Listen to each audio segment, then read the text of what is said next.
Mount Panorama. A track like no other. A place where dreams are made, yet around every corner could be your worst nightmare. This 6.2 kilometre long country road is the home to tonight's West End Mazda GT3 Series Final. There will be blood, sweat and tears. Cars will be bent, fears will be overcome. And at the end of it all, there will be one. The one who conquers this little country road. The one who for today, and today only, can say, I was there at the end. I won. And to the winner, the champagne will flow. And to the others, they will learn to come back next time, leaner, faster, fitter, with the drive to one day see their name in lights at number 1. So welcome, this is Wheelybins TV, here live at the mountain, thanks to West End Mazda and Wheelybins Mayhem Republic.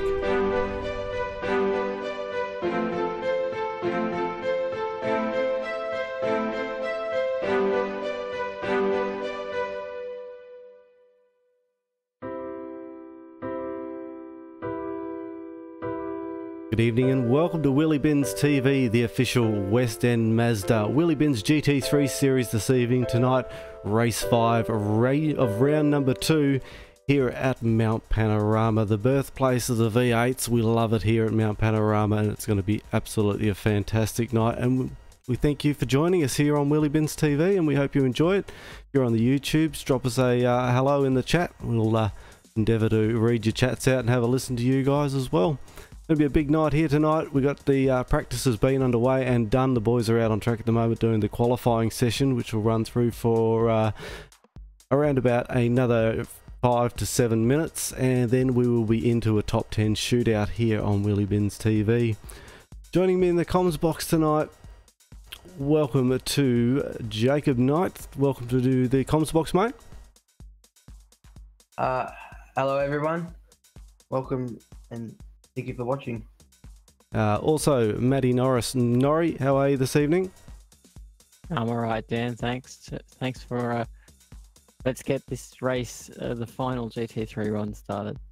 It's going to be a big one. And Pete Davison, welcome. Yeah, g'day Dan, Norrie, Jacob 24. Hi everybody. Great to be here. Yeah, as you said, Norrie, very exciting race 5. Round points are still up. There's still a battle for the top 2. There could be 5 people, 3 people for the 3rd position are going to be fighting, so it's going to be very exciting. Yeah, just switching over, having a look at the series points, it's quite tight at the top there. When you look at the for the round 2 points, it could be anybody's race there in the top 3 tonight. So we'll see what happens in the overall championship. Also, mainly tied up by the Chief Shane Evans, but Jamie McKnight's still lurking there in the background, and Jason Lee, who we haven't seen in round 2, could still take the 3rd step of the podium if he races tonight. Otherwise, David Wack will be looking for a 3rd place here in the overall championship. It's going to be an interesting night, guys. Mate, it's getting pretty hot out there. I see a 1:59.862 for qualifying for Dan Williams. First person to break the 2-minute mark. Yeah, it's pretty quick out there for qualifying. And speaking of quick people, and someone who's always been up the top of the time charts here in the GT3 series so far, Jamie McKnight's in the green room. We're going to have a little bit of a chat with him. At the moment, he's sitting in 3rd position in the qualifying, so definitely got himself a ticket to the top 10 shootout, which is great. Jamie McKnight, welcome to the broadcast. Hey Dan, thanks for having me. It's a great night here at Bathurst, all keen, ready to go for this championship race. Got a 3rd so far, so you've bought yourself a ticket to the top 10 shootout. It's going to be a tough night for you though. Well, you know, Bathurst is my favourite track, Dan, and I always run away with the race. No, just joking. I know it's going to be a real challenge for me tonight. Got some very fast boys turned up too that aren't really in the championship, but Michael Hammond and Daniel Williams, Daniel's in it, but Michael Hammond's particularly quick. Got Jason Bent's out there as well, and then the regular Wheelybins guys. So I'm going to have my work cut out for me, but I'm feeling pretty confident, I've got to tell you. It's been Dan, Dan's on a 1:59.5, Jamie. It's pretty good, pretty good lap time. That is a good lap time, mate. There's no point bringing it out now, boys. Yeah, well said. It is to be here at the end of the race, and it's been a great series overall. And we've had 2 rounds. This is the 10th race of the 2 rounds. It's been a big one for us, and West End Mazda have been along for the ride. Yourself and Adam Dodd, great supporters of the Wheelybins, so we thank you for that. Well, you know that, mate. We love the Wheelybins series, and we love the way it's run. So we like the spirit of competition, and you know when we have these championships, it gets a bit more fair dinkum. But I think that's good for the guys learning too that are in the Wheelybins regulars. I've certainly seen a young fella called Dan Coxon get a bit faster this season, so it certainly pays to be out on track with quicker guys. They do drag you along, so hopefully that's what the series has done for a few people, especially guys like Wade Michael. He's improved out of sight. Yeah, it's been great, and it's been good to get out on the track during the practice sessions, and I'll hang up the headphones for the next series for sure, and I'll drag out the BMW and chase you around this track any day, mate. Yeah, well, mate, Jacob was telling me he's pretty confident that you'll become irrelevant shortly with his great commentating skills, so don't know if they'll need you there for much longer, Dan, but no, you guys do a great job too, and we really appreciate the broadcast, so hats off to you. It's been a great series. Thank you very much, and thank you for your time. Hope you have a great race tonight, and hope to see you on the podium at the end of it, Jamie. Thanks, boys. That's the plan. Catch ya. Thanks for your support. Good race. Good luck, buddy. Cheers, boys. Well, guys, Jamie's very confident there. It's going to be a hell of a night out on the track. So, what are the times stacking up like at the moment? Mate, we've got Jacob in 8th with a 2-minute as well. So the top 8 cars are in the 2-minute mark or less, which is pretty impressive. Daniel Williams is the man sitting at the top there with that 1:59.5. That's a blistering lap around here at Bathurst. I know they were in practice, they were struggling to get into that sub 2-minute time, but he's definitely broken into that tonight. We saw both Daniel and Michael with 1:59s in practice. So, yeah, the track's only getting more use, a bit grippier. It's warming up a bit, 21 degrees. Michael Hammond, a fresh name to this series, is mixing it up there in the top 10 as well with a number 2 with a 2-minute flat. It's going to be tight up the top. It's going to be some really great racing. The top 4 are already in the 2-minute time bracket. Top 5 in the top 6, 7. Sorry, I'll just go through these again. Top 8 are in the 2-minute bracket, so that's going to be quick. Yeah, we see Eugene. He's in 11. He's still out there. The Chief's gone back to 12. So those guys will be fighting to get in the top 10. There's about 8 minutes left of qualifying, so there's still 3 laps in it. Jason Bent's also a fresh name here to this series, sitting in 5 at the moment. Gene Fiddles. He did quite well in the last race. I've gone mind blank where we actually were, but he was up the top there. It was a great race. Spa, that was the place. It did really well.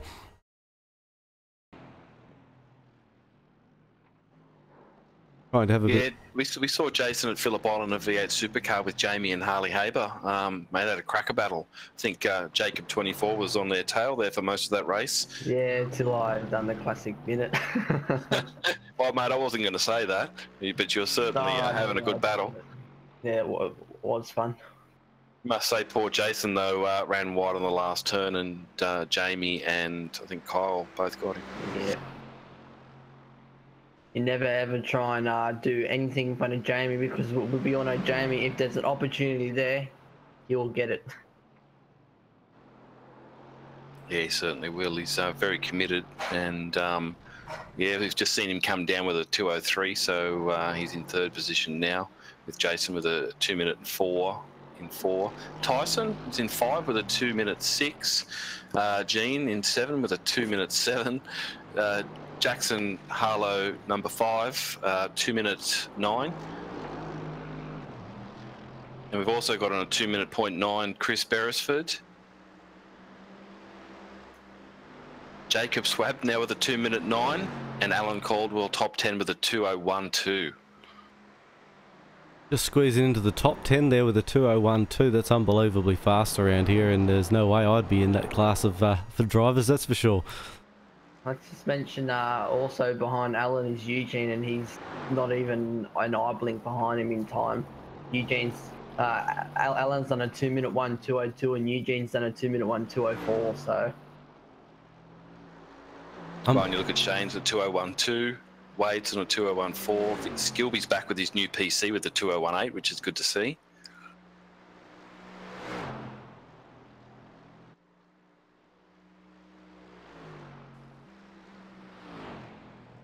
I think Shane might be having some, maybe having troubles trying to get that one lap out, because if he can actually replicate the time that he did in practice, that would put him in P4 or provisional P5. Sorry, so hopefully Shane can sort something out and get himself up there in the top 10 for the shootout. Of course, we all know how we can sort out Daniel Williams' race. We'll try and keep the camera off him tonight because he seems to be a sucker for the commentator's curse. Well, it's that, or make Matt not mention his name. I can't help but look at that car and it's got my stickers all over it. I would take a look at it, but it's actually sitting in pit lane at the moment with the Flat Chat podcast livery, looking fantastic as usual. How's the podcast been going there, Norrie? It's been a bit quiet on the podcast front, but we've got a new one coming out pretty soon, and it'll sound pretty amazing. So keep your ears peeled on your podcast servers for that one. That's right, check it out, the Flat Chat podcast with Norrie, JC and Chris.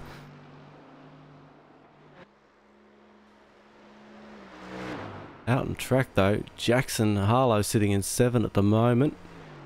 Out there trying to push another lap down. The top 10 sort of settled out a little bit. It's going to be a tough squeeze for these boys to break these guys into the top 10. I'm a little surprised not to see the Chief Shane Evans out there in the top 10 at the moment. Yeah, Michael Hammond just then improved with his lap. He done a 1:59.716, so not fast enough to get the Daniel, but he has gotten 2/10 out the car, so he has found some pace, and hopefully he's looking for maybe pole and top 10 shootout. Yeah, we've got plenty of drivers out here for the last 3.5 minutes. Everyone's just trying to get that last opportunity to get a good lap in, and so there's 2 in the 1:59s now. It's a cracker from Michael and Daniel. Of course, the guys that don't get into the top 10, the positions that they do finish in this qualifying position will be their starting position for the race tonight. Going to be a big one, a little bit of a mix-up. 2 safety cars being thrown at a certain lap in the race, so that'll bunch the field back up and have some real tight racing through to the end. Also adds a little bit of strategy as well with the fuel saving, or the fuel, what you want to put in at the pit stops. Makes for some interesting. We've had some great races when it comes to strategy in this series. Some guys have chosen to take that pit a little bit earlier and choose for position during the safety car, and some have taken the fuel and maybe a set of tyres during the safety car and then been a lot quicker towards the tail end of the race. So we'll see how it plays out tonight. We've got 28 laps tonight for the main event. Safety car will be probably around the end of the first 25%, and then I think safety car 2 is a bit over 50, between 50 and 60%. So yeah, certainly multiple strategies can be played out tonight. On screen at the moment, stickers David Wack, the man who is currently sitting in 4th in the overall championship, looking to get onto the podium tonight. Currently sitting in 17th, has put a 2:03 down as a lap time. I'm thinking consistency's been playing for David very well in this series. Being here for every race and being at the end of it has done his points in the championship very well. Mate, he's only 20 points behind 3rd place Jason Lee, who I've not seen turn up this evening. No, he did make it to the practice the other night, but yeah, I was expecting to see him here tonight for a race to defend that 3rd place.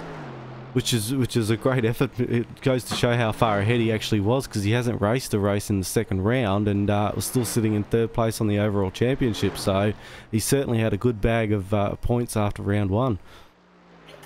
And while we've been sitting here talking, boys, the Chiefs jumped up into the top 10 in P8 with the 2:09.27. So good effort from Chief there to just get himself into the top 10. Yeah, well done. He's still out there circulating, looking for another lap too, which is interesting. It would have been a quiet top 10 without the Chief out there. Looking at Brendan McCarthy, someone else who's done well in these GT3s. Strong finisher. Let's hope for good results for him tonight too.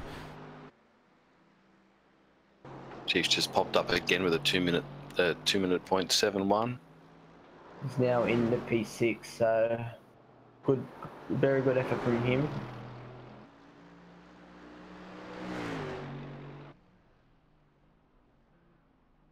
Well, as the time's winding down, we've got 15 seconds, left of this qualifying. So unless you get a lap across the finish line now, it's all over. Looks like Daniel Williams has jumped back in the car again just to finalise his car for the top 10 shootout. He'll be wanting to retain that number 1 position in the shootout.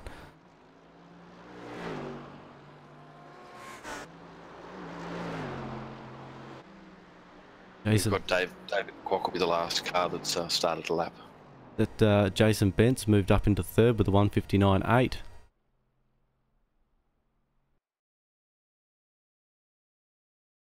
Nice, he wasn't here for practice. That's 3 in the 1:59s now, which is awesome to see. Fair bit of pace from these boys. It's going to be a fast race tonight. Just as long as they can keep it on the track and off the walls. It's the downfall of Bathurst. There's concrete all the way across the top of the mountain, and it will bite you.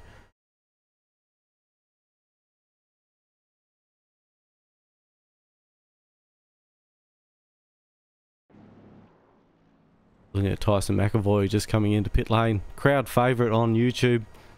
I'm sure Tyson would like to give his fans a bit of a shout out as well.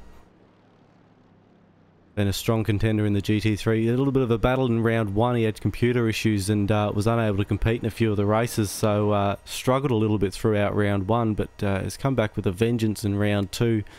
Unfortunately suffered a penalty in one of the rounds, which dropped him back a little bit in the points, but good to see him here tonight, and he's going to redeem himself for sure.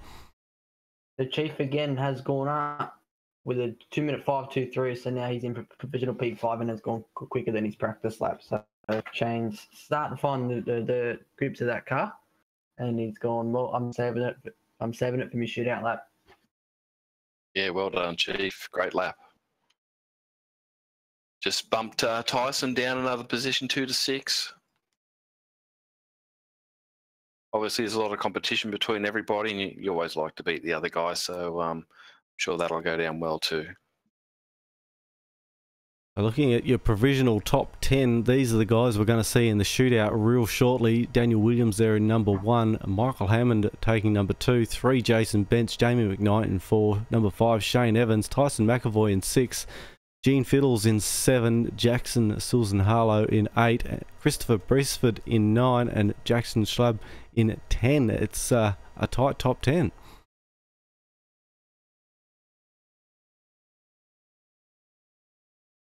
Mate, that's great. We've got 23 cars that put a lap down, 27 entries tonight, so that's a great field for the final round.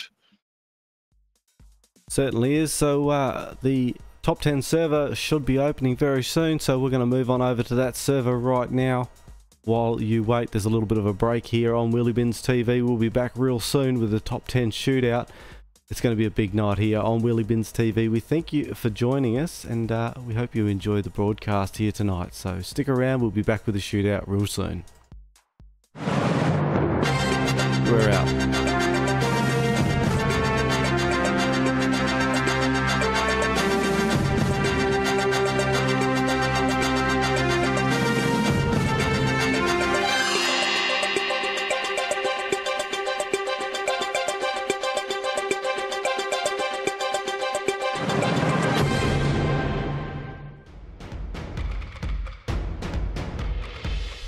Welcome to West End Mazda. My name is Jamie McKnight, dealer principal, along with my business partners Terry and Adam Dodd. At West End Mazda, we're very proud of many things. We're especially excited to be Australia's oldest Mazda dealer, established in 1963. We're also #1 dealer for new vehicle sales in Australia and have been many times. And last year, in fact, we were #1 globally. We've won the prestigious Mazda Master Dealer Awards 17 times, along with multiple Dealer of the Year awards, as you can see. West End Mazda is a family-owned business employing over 160 staff, including apprentices, sales trainees and parts interpreters too.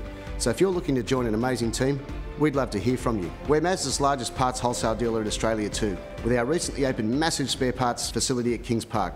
We have showrooms at 2 great locations, North Parramatta and Blacktown, with the Mazda range on display and 100 quality used cars for sale at any time. And our finance teams are on hand 7 days a week to assist you with your new or used purchase. We have 2 very large service workshops servicing over 100 vehicles per day at both Parramatta and Blacktown. Booking a service is easy via our website or our smartphone app. If you're in a hurry, we offer Mazda Quick Service, which means we can have you back on the road in under an hour. And you can have a complimentary coffee and use our complimentary Wi-Fi all while you wait in comfort. West End Mazda is open 7 days per week at 590 Church Street, North Parramatta and 106 Sunny Holt Road, Blacktown.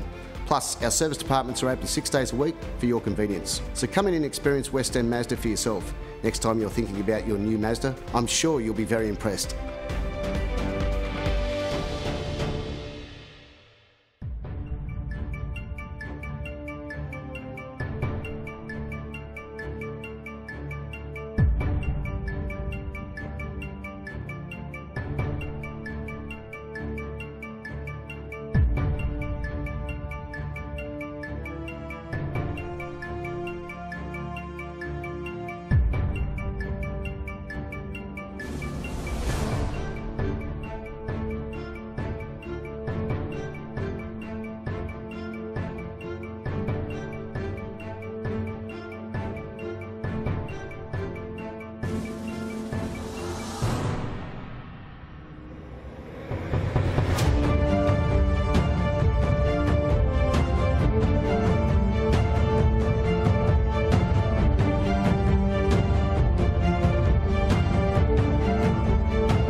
Welcome back here to Wheelybins TV, the official West End Mazda Wheelybins GT3 Series, race number 5, round number 2. We're into the top 10 shootout server. It's going to be a big night here of the shootouts. These guys are really going to be laying it down, but they have been laying it down already in the qualifying sessions with sub 2 minute times for the top 3 and 4 guys. It's going to be a really fast race tonight, and you won't miss any of the action right here on Wheelybins TV. I thank you for joining us. Once again, in the comms box, we've got Pete Davison, Matt Norris, who has unfortunately had to take a leave of absence due to some computer errors, and Jacob Knight also sitting on the chair. Guys, it's going to be a tough night here at the mountain.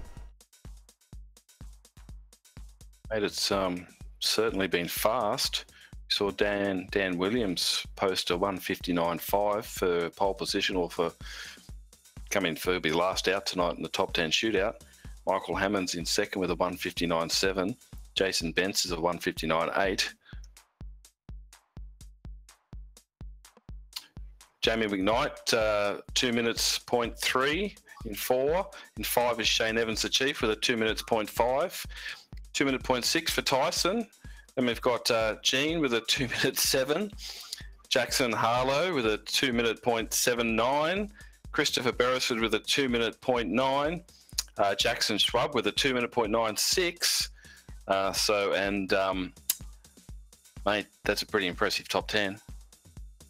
Yeah, you're not wrong. It's going to be exciting, that's for sure. So we'll switch down over to the server at the moment. These guys are getting ready for their shootout. We are here at Mount Panorama this evening. The spectacular views of the mountain.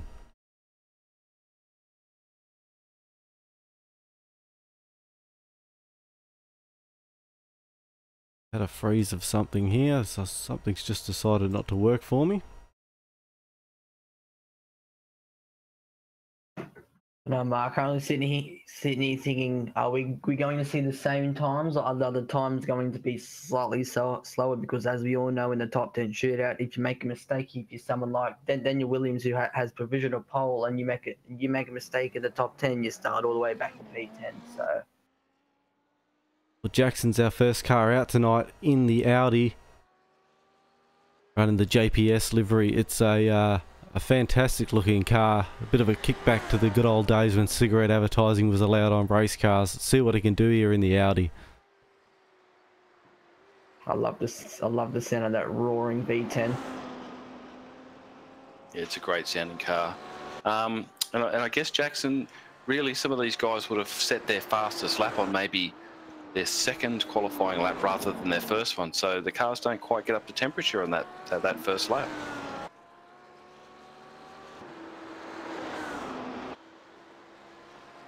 The other factor was that there was a lot of cars running around on that track getting some track temperature as well, which assists with these guys with a bit of traction and getting the tyres up to temperature. So cold track out there for Jackson.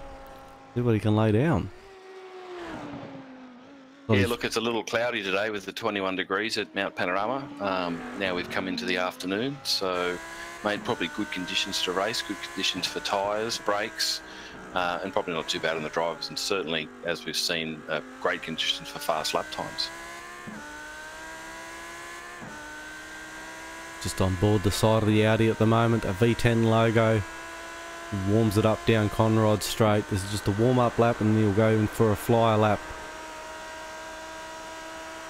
He'll be looking to gain a few positions up the grid tonight.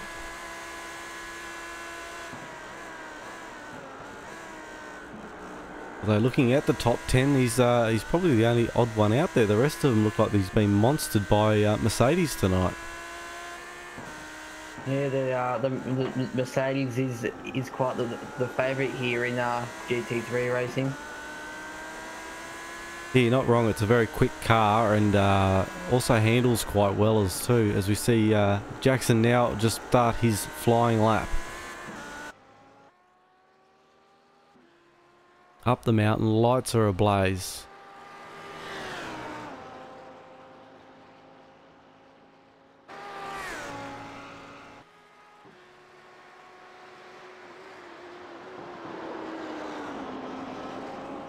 Up into turn 2. Certainly committed into Griffins. Was a very nice entry. Taking it easy in the cutting. Yep. It's very easy to get it wrong there and destroy your lap, so it's best to ease on the side of caution and get that lap in. Right out of the fence at Fujitsu. Hard across the grate, no backing off at all. He was full throttle, full committed. And he's using all the road there as well through McPhillamy. A little bit gentle through Skyline, which is nice.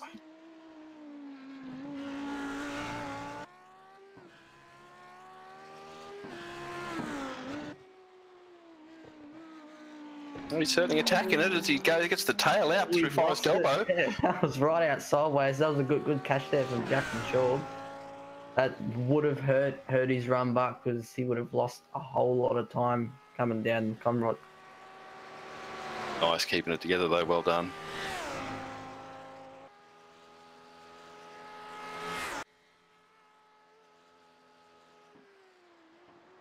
Looking quick. Hard braking into the chase, but I just think he knows that this lap's done as we see him run wide, so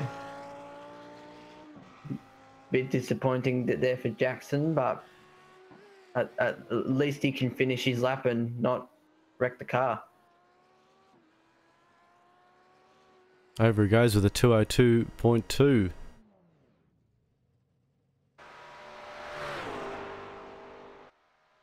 Sends him to provisionally #1 position. Chris Beresford now coming into the chase. Flames flying out the back of that McLaren. Speaking of that, good to see a McLaren up here in the top 10. Yeah, great to see.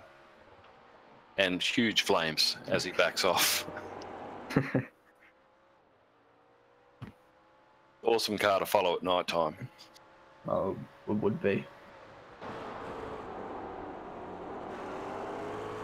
So he gets a big push as he comes into turn 1. He's certainly having a crack, Christopher, here.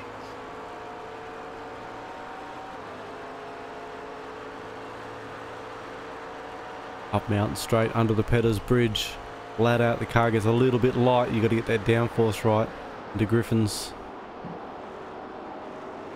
He's committed. Yeah. Right out of the fence, I'll give him that. He used a lot of road. It looked a little slow as he's through the cutting. In a little slow, but he's certainly fast out. Well, as they say in racing, slow in, fast out. Doesn't quite use all the track there at Fujitsu. Well, was that a little slide down the hill? I thought so, but I didn't pick that up. But it might have been. Might have been a little bit tight coming through. Great, didn't let it flow out as far as he'd like to have, and it cost him a little bit.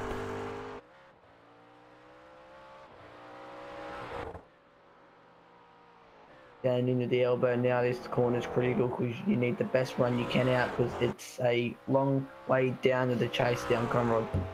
It's one of the hardest corners to get right too, coming out of that Forest elbow. You got to get that entry and exit just right because it's quite a tough one. Easy to pick up or lose half a second just on the exit of that one, especially by the time you get down here into the chase. It's late on the brakes. Flames flying. Clips the apex beautifully. Yeah, nice. All the curb on the exit. This looks to be a fairly quick lap. I'm actually interested to see what lap time Christopher can put down. 2011, it's a good lap. It is a good lap. Nice job there by Christopher. Puts him into number 1 at the moment. Jackson Harlow out there in the AMG Mercedes, coming down off the warm-up lap out of the chase, down to the final turn, across the line to pick it up for his hot lap. Just the grass there. I wouldn't be using that much track. Mate, that little exit of Forest Elbow for Jackson certainly slowed him down. Jackson Shrub, that was. Yeah. We see Jackson Harlow now heading up Mountain Straight. Jackson Harlow's using all the curve on 1.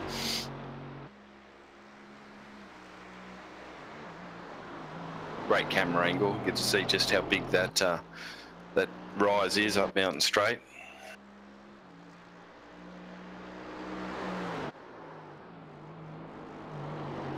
Up through the cut, and I think he's just clipped the wall. Yes, he's clipped the fence.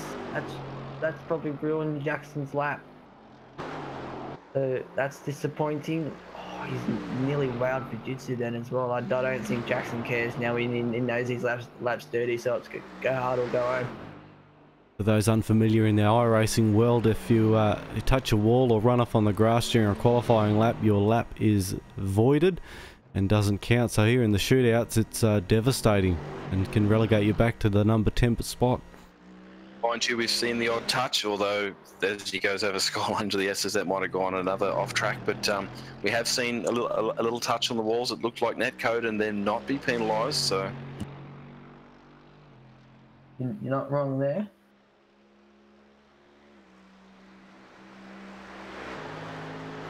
Down underneath the Fujitsu bridge. And complete this lap with style anyway, even if he has managed to get a penalty for that wall contact. Big glow of the brake rotors there at the end of the chase. The second half of the lap has been really clean following on from all hands and up the top. Mate, Norrie, mate, but back in the com box. Perfect time to join for the top 10 shootout. As Jackson's lap was invalidated, so fortunately he is provisional P10. Yeah, it's unfortunate for bad him. luck. Gene Fiddles now. Matt Norris, mate. Your time to shine, buddy. About time the computer started working just to see Gene Fiddles go to work. Bit new. Brilliant green Race Stars AMG.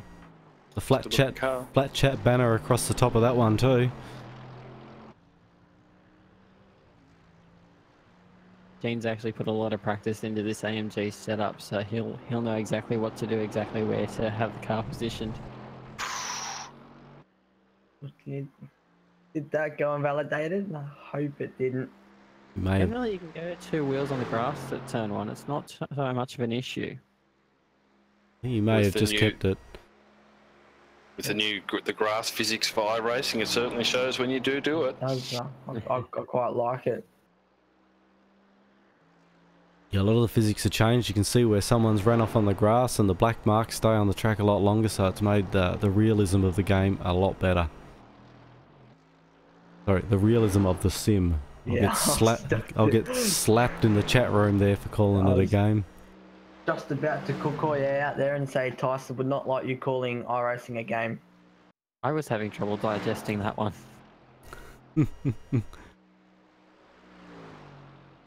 Few blinking issues there for Gene on his lap. Hopefully that's not a problem with the net for his race and causes a dropout. He had a few blinks in the last one at Spa too, so I think it's just his NZ internet's a bit wonky.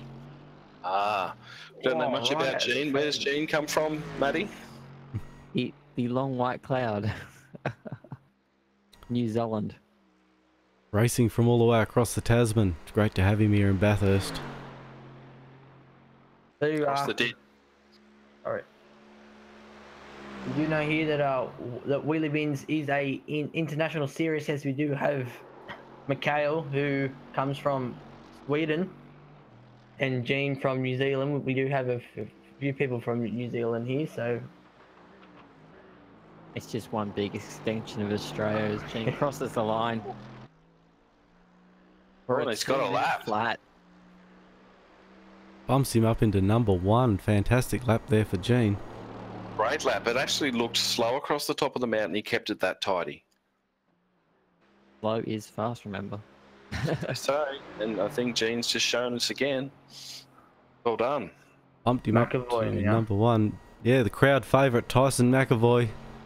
Everybody in the chat room there on the YouTubes, give Tyson a big hoy. He needs it tonight. Get that support. Jessica's here again. Welcome, Jessica. Thanks for supporting Wheelybins and Tyson. I flashed to Jessica so I could see. He's probably listening to us in the car. He must be, because he gave a big flash of the lights there.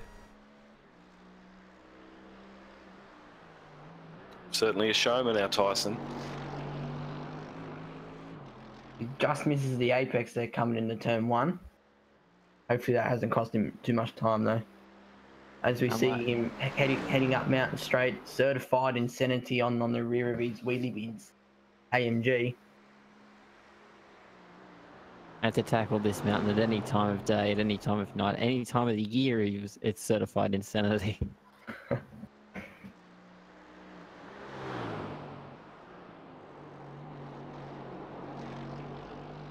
cutting beautiful. Yeah, nice one.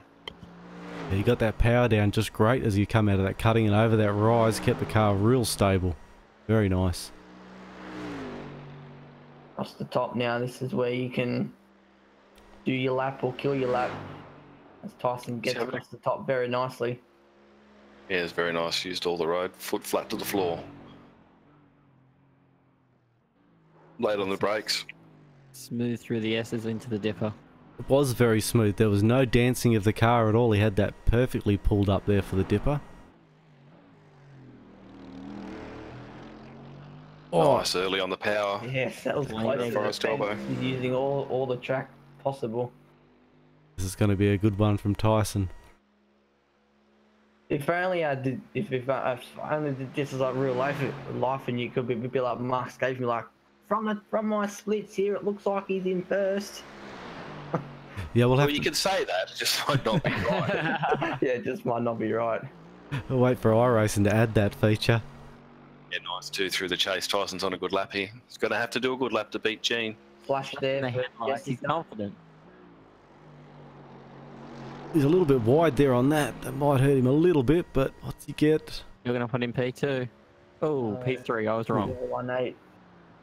It looked a lot faster, but anyway, not a bad time for Tyson. It's easy to lose a couple of tenths on a couple of turns around here, so well done, Tyson. Kept it together, P3. Jane the Chief Evans, Mr. Consistency, Mr. Wheelybins now. Yeah, he's our host master here at Wheelybins. Does all their race hosts, including tonight's races, as well as races a car. So he's got a busy plate on him. Keeps himself busy hosting races.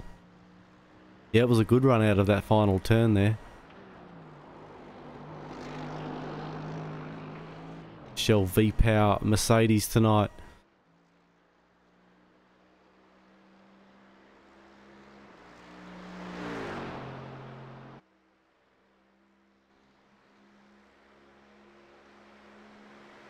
Coming into Griffin's been late on the brakes. Gets it turned in beautifully. Yeah, I wasn't sure if he was going to get that apex. Then he come in real late. Takes enough curve to make it look dangerous, but still on the limit. Brilliant exit out of the cutting as well, nice and tight.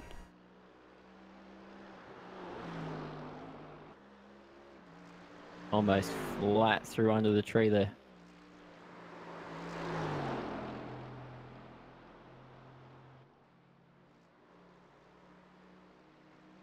And through McPhillamy beautifully. Down the mountain now. A little bit of a bobble off the curb there. There's probably a little bit more than what Shane was anticipating there with the curb. It did unsettle the car for the brakes. These GT3 cars don't like the curbs real much. Good exit out of Forest Elbow.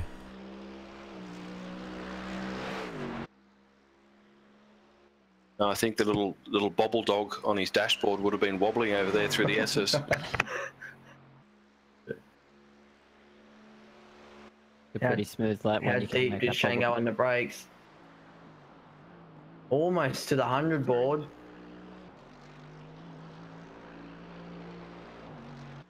Tiniest bit of curb on the left. Tidy lap. Idle lap. I have a feeling that this is going to put him up the top. Divisional P1. He's pretty happy with it. The lights are flat into 2. Just shy of Gene's lap and with a 2-minute .642. Well done to just come and pull out a 2:06. That was a good lap. The lights are flashing. Jamie McKnight is out on track down through the chase. Ready to wind it out for his hot lap. Tell you what, he's going to have the focus glasses on right now. He wants to take that #1 position away. It's all about pride for Jamie to get that #1, and he'll be wringing the neck out of that Mercedes on this lap. And we do know as well he gets a little twitch in the turn 1 that might have affected his run because it's going to cost him a lot of time on Mount Straight. But as I was saying, we with his recently moved to ERT, and they are very big in their GT3 world, so we will have a good setup underneath him.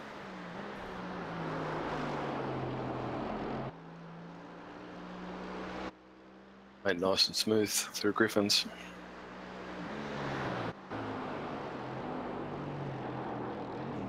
Oh, a little bit of a wobble there through the cutting too.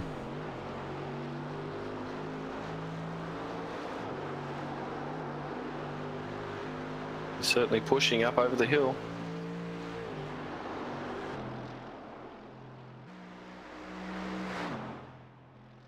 It's like, look, it looks extremely fast. It's so fast I can't get the words out. Very tidy through the S's, just a tight. Oh, a slide into the dipper. Yeah, he's flying through there. The thing, are these slides really slowing Jamie down, or is he just pushing that hard? It's making him quicker. Yeah, it's hard to tell. Some laps can look very untidy and be super fast too, and it can also do the opposite. So this could be one of the fast ones. Soon find out. How deep does he go into the chase? Very deep, braking at the 100 board. Got that on the power early. Got that stopped well and got that turn into the chase nice. Yeah, he loves these GT3 cars. We come now into Murray's corner, gets the apex perfect.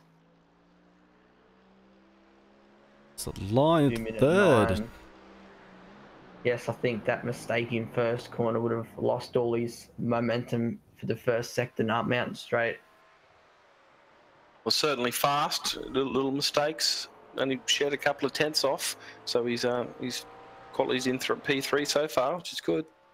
Jason Bentz in a Skippy McLaren. Yeah, good to see. It's another McLaren up here. So we were a little bit wrong earlier. Overrun with Mercedes. There's a couple of McLarens and the Audi. So it's good to see him here in the top end, the top 10.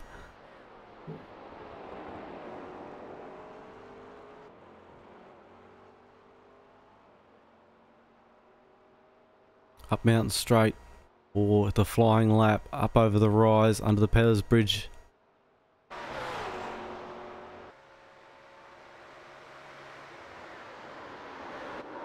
He's gone wide, he's gone wide, he's gonna hit the fence! Oh, he's pulled it up! I thought it was in the fence then. He really Well, his went. lap's as good as in the fence with that one. He really went deep into that turn and just missed the turn-in point of that corner and got off that racing line. Just sent him wide. Well, at least he didn't hit anything, so the lap is recoverable. He would have lost, I'd say, at least 6 tenths there, so what can he rag out this car? As he has a little twitch across the top there.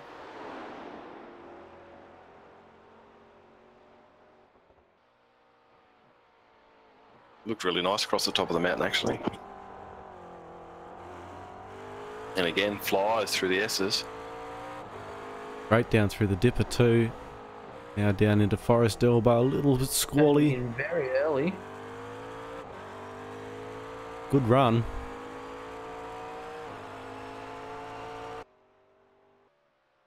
That's why everyone loves the shootouts. If you get your lap right, you look like a rock star, and a little mistake puts you at the back of the pack.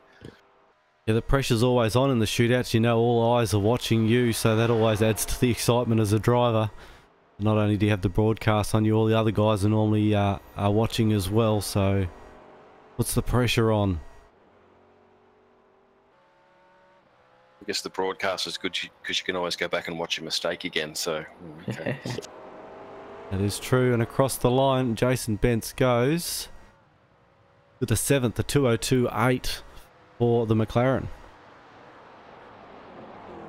Yeah, a bit of bag luck at Griffin's, but he didn't put it into the wall, so he's in 7th so far. Michael Hammond, second last car out. I'm expecting to see a time here that's under 2 minutes. It's a big call.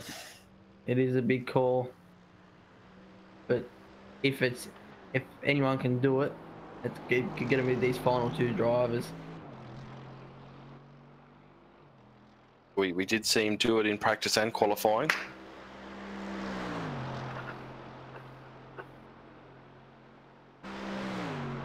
At the moment, Gene's sitting there pretty in number 1 position. They'll be watching with anticipation, probably with one hand on the $1,000 pole sitters check. I don't know where that check was coming from, but anyway. Yeah, did someone contact Armorall? Yeah, I don't think they replied to my email. Oh, At the moment, it looks like it's going to be paid by Flatchat if him or Daniel gets up there. Well, there you go, folks. You heard it right here. It's the Flat Chat Podcast Pole Sitters Award, $1,000 check to the winner. That would be that's the yearly budget gone, isn't it, Nori? It's 3 yearly budgets gone, mate. So everyone's got to subscribe to that podcast, get Nori's bank account back up. I think we'll be starting a GoFundMe to sort that out. Nice. Out of Forest Elbow early on the power. Hammond is on a good lap. Yeah, it was very tidy across the top as well.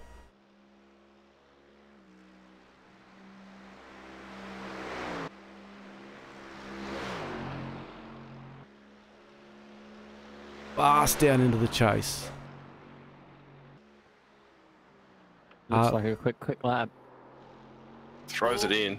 Did a little bit of understeer there as he exited that corner. yeah, Wanted to head off onto the grass. into Murray's corner now. Gets the apex beautifully. Looked like he nearly had 2 goes at that entry. Nice To the lap. top. 2 minute 1, 1, Very 1. sharp. Unbelievable time, 2 minute 1-1. Sends him to the top of the leaderboard provisionally for so far, but Daniel Williams out on track now. And that flat chat car, he'll be pushing flat chat this lap. One of the best things about that podcast name is that the puns never die. That's true. Let's just hope he's got enough petrol in the tank to make the round for this lap. He hasn't left himself short. It's going to be an odd commentary lap if we're not looking at the car, so everyone just divert your eyes Yeah. and let him do his job.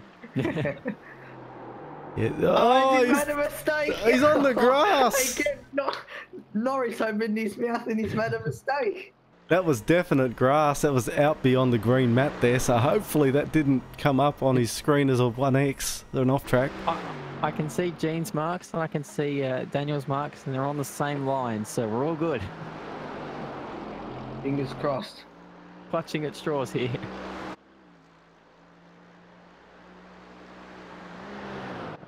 While They're Daniel, very similar, those tyre marks. while Daniel's doing the rest of his lap, maybe we should just take an ad break. Cue the elevated music, Dan. Oh, he's he's having a bit back across the top of the Almost in mountain. the fence. that was real close. That's as close as it gets. And again, I think he's actually got it there. that's as close as you'll ever see. Oh, he's gone! Lemo! Bang! Oh, he's written the car off in the top 10. Oh, no.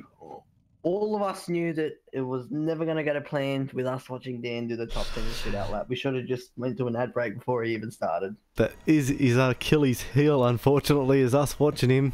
I think Bad that's luck. a little bit too flat chat there, Nori. On his comment, that was whoops. flat the wrong way, Daniel. Flat. So Maybe you need to have a chat would- to him about how flat he goes next time. It'll be a flat chat in the debrief room about that one.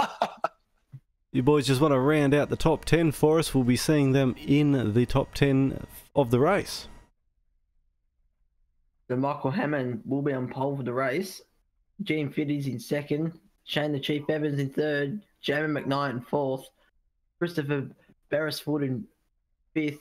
Tyson McAvoy in sixth. Jackson Shorb in seventh. Jason Benz in P8. And Jackson, Susan Harlow, and Daniel Williams were the 2 drivers that laps did not count. Unfortunate No. for those guys.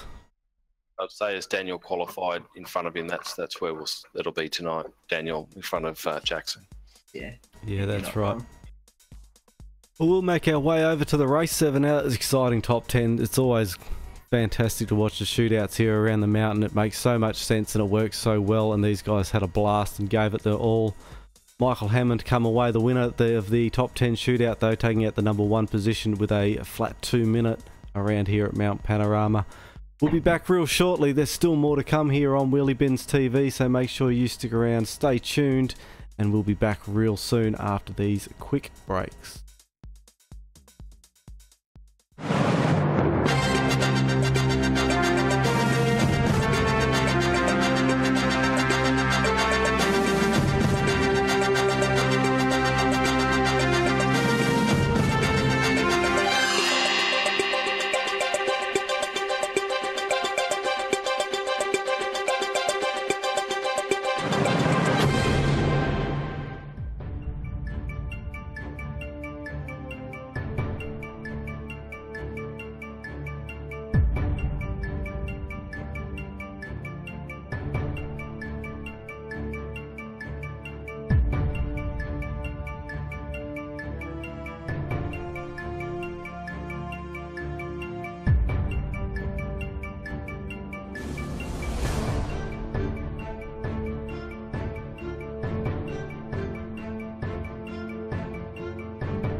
Welcome to West End Mazda. My name is Jamie McKnight, dealer principal, along with my business partners Terry and Adam Dodd. At West End Mazda we're very proud of many things. We're especially excited to be Australia's oldest Mazda dealer, established in 1963. We're also #1 dealer for new vehicle sales in Australia and have been many times. And last year in fact we were #1 globally. We've won the prestigious Mazda Master Dealer Award 17 times, along with multiple Dealer of the Year awards, as you can see. West End Mazda is a family-owned business employing over 160 staff, including apprentices, sales trainees and parts interpreters too. So if you're looking to join an amazing team, we'd love to hear from you. We're Mazda's largest parts wholesale dealer in Australia too, with our recently opened massive spare parts facility at Kings Park. We have showrooms at 2 great locations, North Parramatta and Blacktown, with the Mazda range on display and 100 quality used cars for sale at any time. And our finance teams are on hand 7 days a week to assist you with your new used purchase. We have 2 very large service workshops servicing over 100 vehicles per day at both Parramatta and Blacktown. Booking a service is easy via our website or our smartphone app. If you're in a hurry, we offer Mazda Quick Service, which means we can have you back on the road in under an hour. And you can have a complimentary coffee and use our complimentary Wi-Fi all while you wait in comfort. West End Mazda is open 7 days per week at 590 Church Street, North Parramatta and 106 Sunny Holt Road, Blacktown. Plus, our service departments are open 6 days a week for your convenience. So come in and experience West End Mazda for yourself. Next time you're thinking about your new Mazda, I'm sure you'll be very impressed.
Why do you pretty girls like cigarettes? Watching your last memory full of cheap regrets. I got it all figured out. I think I'm gonna let it out tonight. Singing whoa, oh, oh, oh, oh. Singing whoa, oh, oh. Step back, the opposition tries to pull you down. Gotta proceed to let your heart be found. I got it all figured out.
Welcome back here to Wheelybins TV. I hope you enjoyed that little bit of a break. Welcome back to the track. We're just loading into our race server, but I'll hand you over to the guys in the commentary box. They've got a few drivers to have a bit of a chat with, so take it away there, Pete.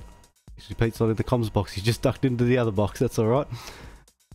Hopefully he knows to bring them all back again. Yeah, hopefully. That's exactly right.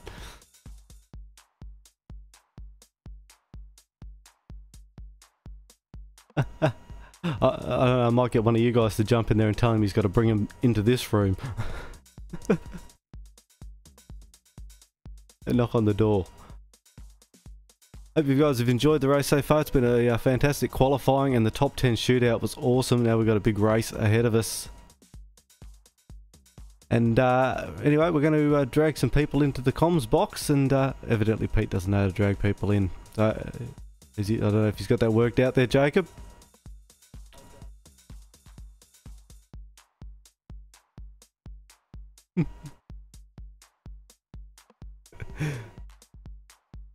He's playing hidey holes here, dragging himself in and out of the room, but anyway. These live broadcasts are really hard. Into the wrong room. Race servers up. There, Dan. I've got, actually, I've just lost.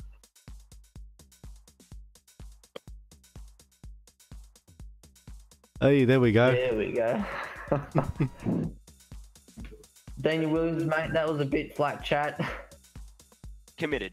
I promised I'd bin it on the lap, and I did. Well, Could you have warned me first? I said it in the chat. Like, they win it or bin it. I was talking your stocks up, and then they were very low. Very low. Yeah, after the turn one, right out sideways moment. But I just had to stay committed and a little overcommitted, I think. Did you get it off track for turn one? No, I didn't. And even coming up the hill, it looked like I grazed the wall. It felt in my car I grazed the wall, but I still didn't get a 0 times. So it was all clean until the grass moment. There was 2 times going up the hill we thought you'd touched the wall, one at the tree and the other one was near the grate. You were certainly committed and flying. Yeah, no, they were clean. They were just really extremely close. Well, win it or bin it. Did you know coming out of McPhillamy that lap was done? No, I didn't. I had my session best from qualifying before, and according to that, I was down 4/10 off that lap, so I should have been somewhere in the 2-minute flat mark up until then. So that's why I stayed committed, or if not, I would have probably backed off a bit. But well, it's happened now. Just gonna make it up in the race. Fantastic lap to watch, and really wish you the best of luck off the back of the top 10 in the race. No. Keep the cameras off me, and I might actually finish it.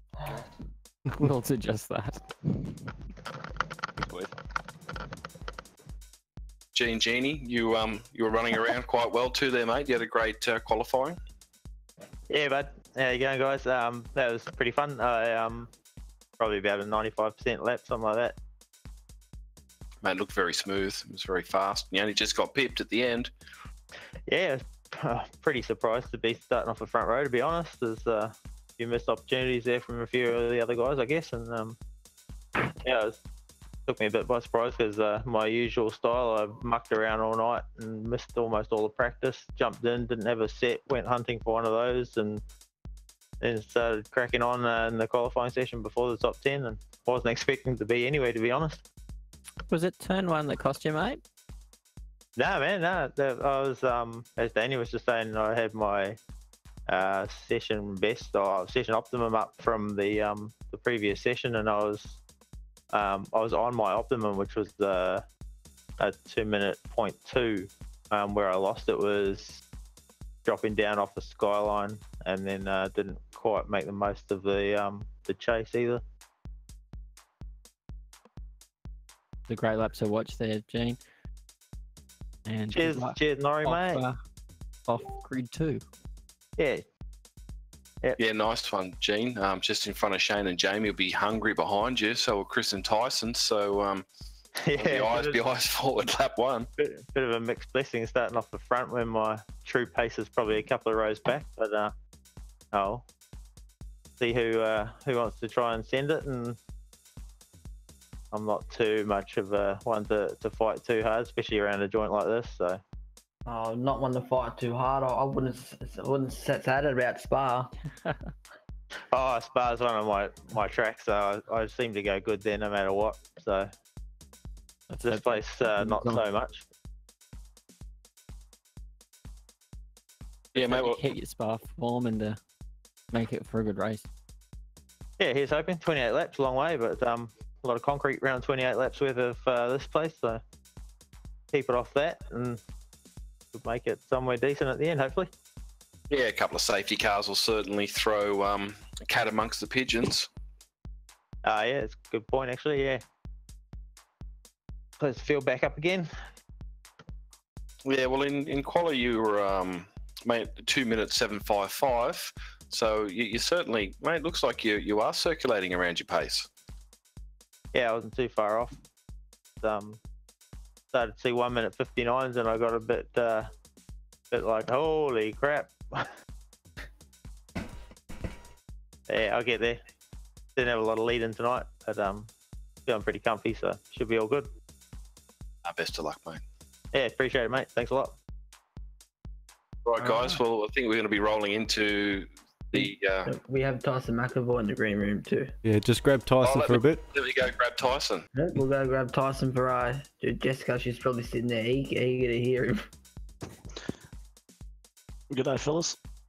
Tyson, mate, how are ya? Good. Nice, nice top tidy lap there in the top 10. Yeah, I was a bit nervous going out, so I slowed it up. Didn't want to bid on the outlap, and then going into it, missed a lot of my apexes, so I was pretty slow. But to be sitting, I think, 6th, it's pretty good for me. I'm pretty happy with it. Again, like always, strategy is going to be my winner tonight, so I'm definitely going for the win. And I think my strategy is going to get me there. I think so long as you can stay out of trouble, because I think most of the time you've been caught behind some slower cars and just been caught up in some things that were outside your control. So I think if you do follow your strategy and it works out for you, you're on for a decent result there, mate. Yeah, I've kind of planned around the slow cars as well. So if the slow cars are around me, I'm just going to pit a bit earlier, get out of the trouble, get some clean laps in, then hopefully come in just before the safety car or after it and fill up to the end. So that's the goal.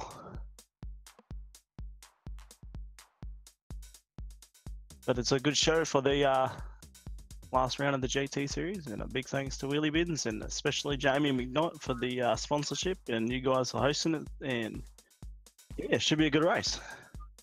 All right. Should be a brilliant race. Cheers, Tyson. We've loaded up into the server. Time pressures are away. We'll just throw a quick ad and then we'll be straight back for the race. Mount Panorama. A track like no other. A place where dreams are made, yet around every corner could be your worst nightmare.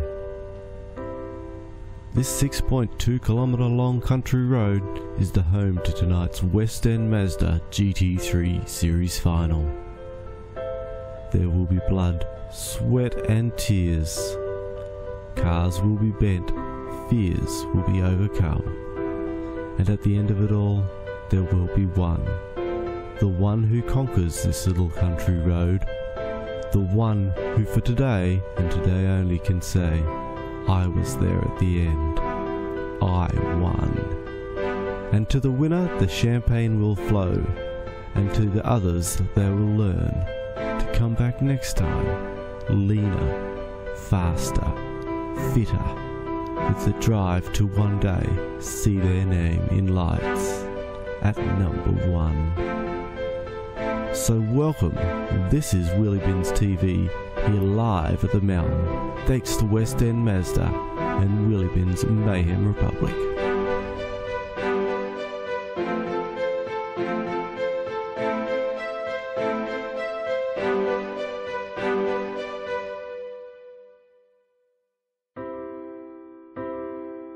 Welcome back here to Wheelybins TV.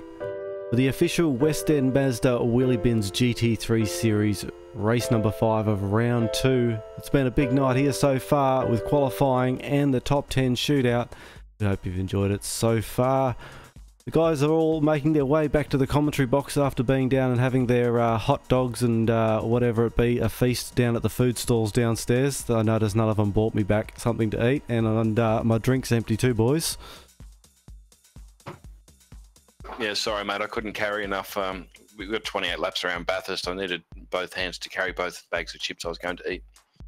Fair enough. So we'll hear you crunching them in the background, no doubt. I only brought enough for the flat chat team, sorry. It's alright, we'll remember you next time, alright?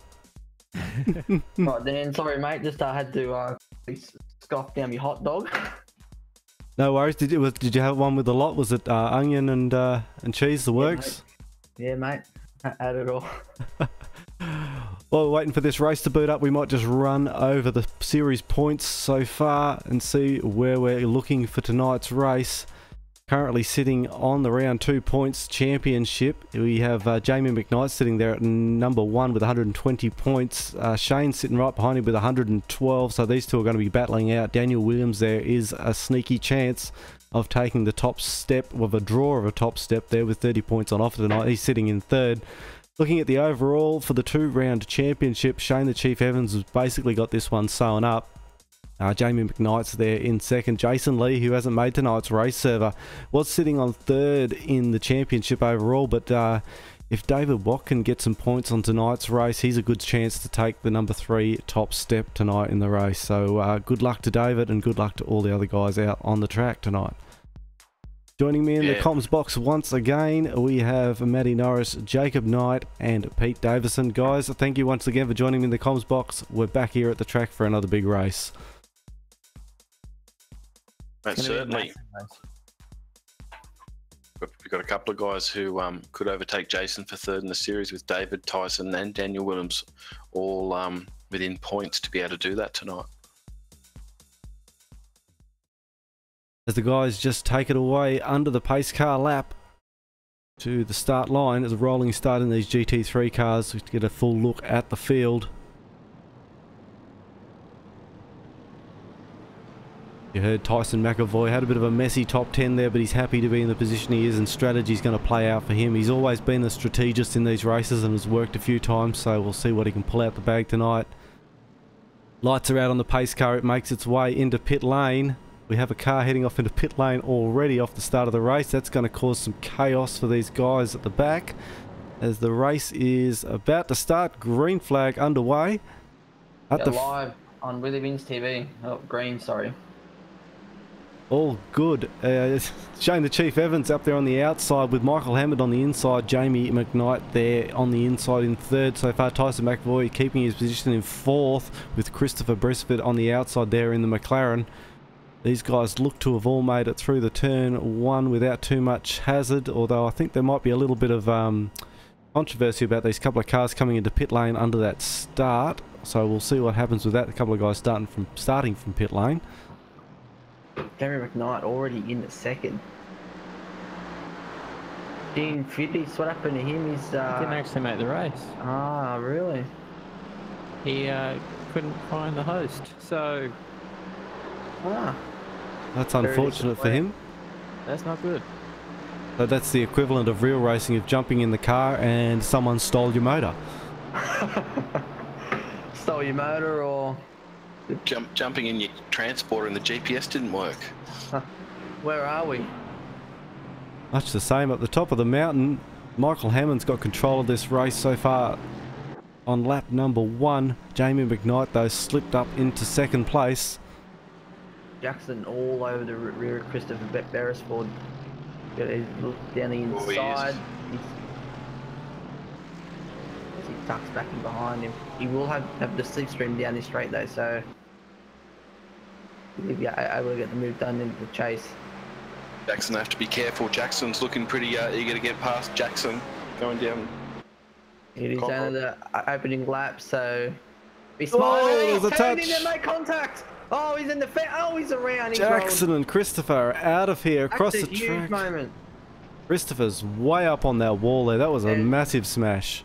I can hear Christopher over my team radio, and he's not very happy. Stuck in the wall. He's not happy there. And I'll tell you what, Jackson was lucky to not collect the rest of the cars coming across that down at the bottom of the chase. We're just going to take a bit of a replay of that there, focusing on Christopher as they come down into the chase now, out wide. Jackson on the inside, bit of a nudge, set that car sideways into the Caterpillar West Track wall, and he's bitten that Caltex one hard.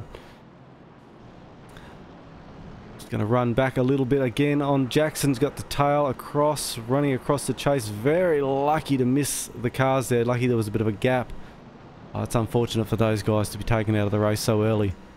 Because Norrie's new idea there, that could be another incident for the highlight reel. It's either that or it was commentator's curse once again, because we did have them focused on those as they were coming down Conrod, because there was controversy, so... I said nothing. Yeah. Back up the front of the pack though. Yeah, it is bad luck. Michael Hammond's still got control. Jamie's dropped back just a little bit, 1.3 seconds behind now. Shane the Chief Evans, 1.5 behind him. Back to Tyson McAvoy, still sitting in 4th position. Having a look at the top. Jackson Harlow just rolls out of the pits after his This is a battle here, and I don't think we should watch it because Daniel Williams is involved in it. I do see that he's sitting in 6th at the moment, just behind Jackson. Wade Michael in there behind him as well, looking hungry. There's a car running in 4th, which is Tyson McAvoy. That's a far better battle to watch. Yeah, we will watch geez, I think we just seen Daniel just maybe just clip the wall there in the background. Maybe I need to move the camera a little bit further away. I want to move back to Eugene though, who's had a great run there off the start. Wasn't in the top 10 shootout and started a little bit back in the field, but made his way up to 8th position. Yeah. Vincent Skilbeck, another guy. Oh, Tyson's run wide. Yeah, Vincent, who's back in the pack off the start as well, up into 9th position. That new computer's doing his wonders. Great to see him back out here on the track again. Mate, Tyson's run wide through the different looks, and he's got Jackson and Daniel closing him down, cap down Conrod Straight. I'm not sure if I really want to watch this battle up there. I don't know what you boys are, but we're currently heading up Mountain Straight. That's where I am. Yeah, you might be right too. Sorry, I had just done the replays and forgot to fast forward. Williams, get down the inside. Tyson knows he's there, gives all the room. Oh no, I thought Dan was going to spin there, but he didn't. Side by side up into the cutting. This is tight. Tyson's just... They touch. Close one eye. Knows he's there. Mate, nice consideration. Oh, Wade Michael's around. Wade Michael's around in the back there. Oh, the race is going off. Everyone's we've got another spin. Oh, we've got disaster back here in the track. Just getting a replay there of Wade Michael. Oh, Jason Benz comes around that blind corner and just sees the car of Wade Michael there. Wade's been able to flick spin it and try and get it out of there. Oh yeah, he's just got out of there, but I don't know why Wade didn't implement that other spin there. Slowed them all down. Brendan just managing to avoid it. Oh, it's a disastrous. Wade had to back all the way back up into the gap there to get that car turned around. And these Mercedes aren't an easy car to turn around on the track.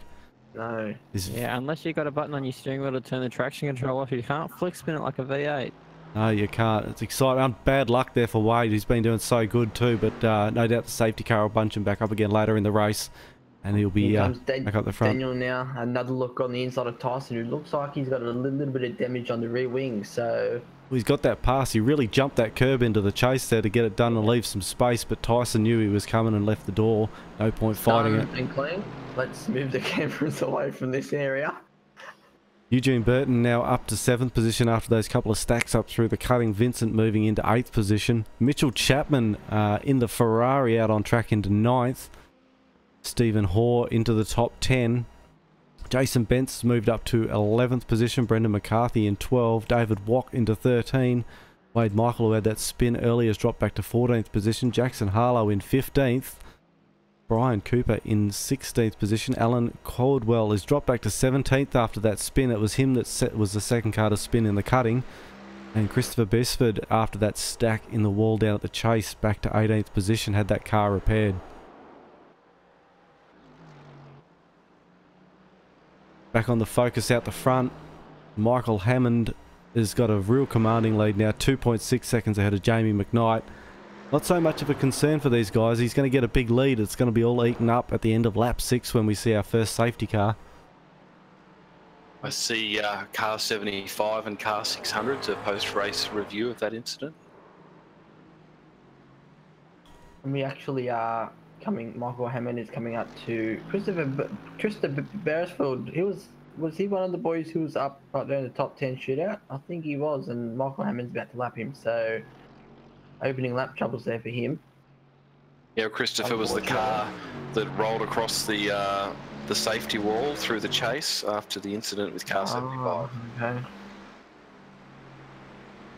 Top three, big air gaps in between them at the moment.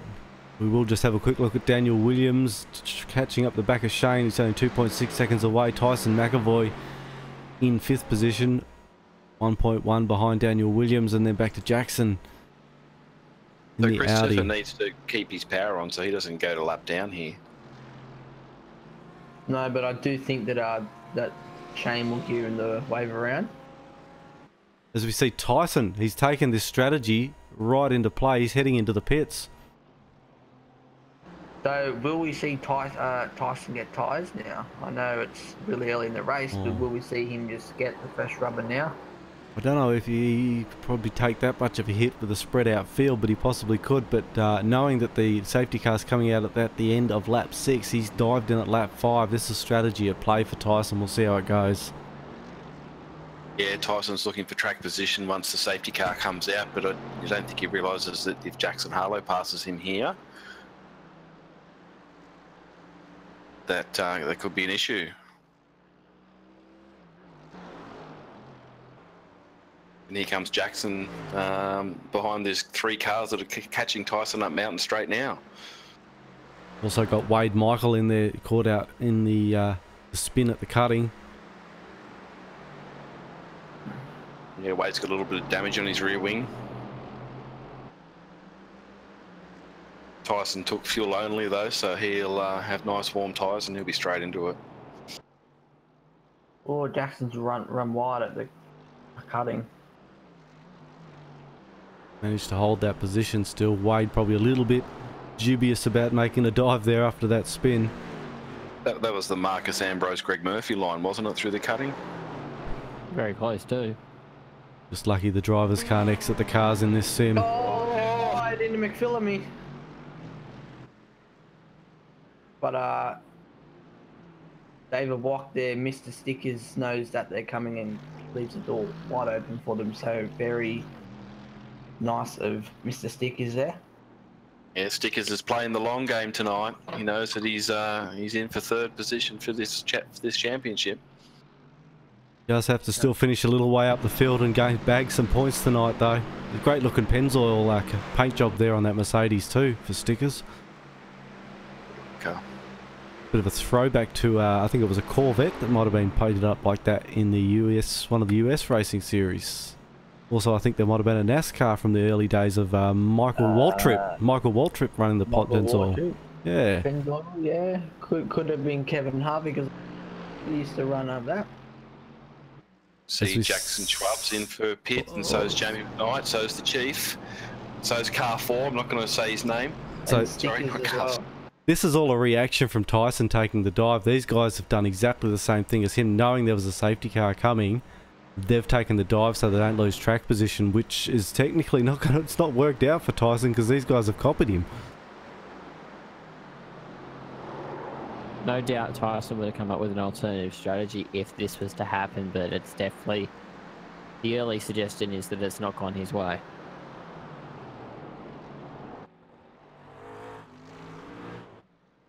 Probably put him a lap less fuel with these guys at the end. The battle now between Chief and Daniel Williams is getting wide as they try and go too wide to Fujitsu. Oh, they are. Daniel's almost in the fence. Chief's just giving him some room there, but also giving Daniel a bit of an advantage. He's having to back out of the power. This is very ballsy. Meanwhile, Tyson McAvoy's now in this battle. He's hungry, isn't he, Tyson? The popcorn. Very hungry.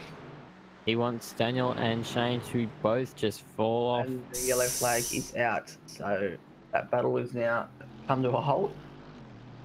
These guys will back it down now. Bit of news as to why Gene never made the start. Actually wasn't registered in the league, so didn't make the start for that reason alone.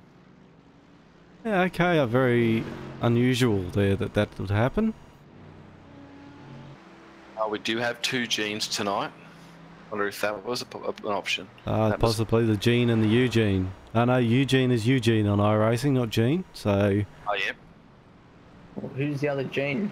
Is the Eugene? Eugene is Gene. Yeah. Gene the Genie, maybe? I don't know. Gene the Genie is Gene Fight. Fiddies. As Christopher Beresford has got the wave around, so they'll put him back on the lead lap. It's lucky for him, Michael Hammond control of this race up the front behind the safety car. Eugene up in second. Hasn't pitted. Yeah, so the Panthers will have to pit. We got Michael, Eugene, Vincent and Mitchell Chapman in the top 4. None of those guys have pitted. I'm probably suspecting going to see them dive in during the safety car, maybe. See what happens. So that means if they do, that will put Jamie, your leader, Jason Benz in second. Put Steve Hoare in third. Steve Hoare's still yet to pit as well. Oh, okay. But Eugene's showing some strong form here tonight. Normally he was the qualifying and master to take at the top. Balls it up in the top 10 shootout and also have not quite a successful race as well. But tonight it's working in reverse for him. So good luck to Eugene. 2 thumbs up. We'll take the camera off you now, mate, and you just stick to your racing. Mate, as Stephen Hoare locks it up going into the cutting and just glances the inside wall.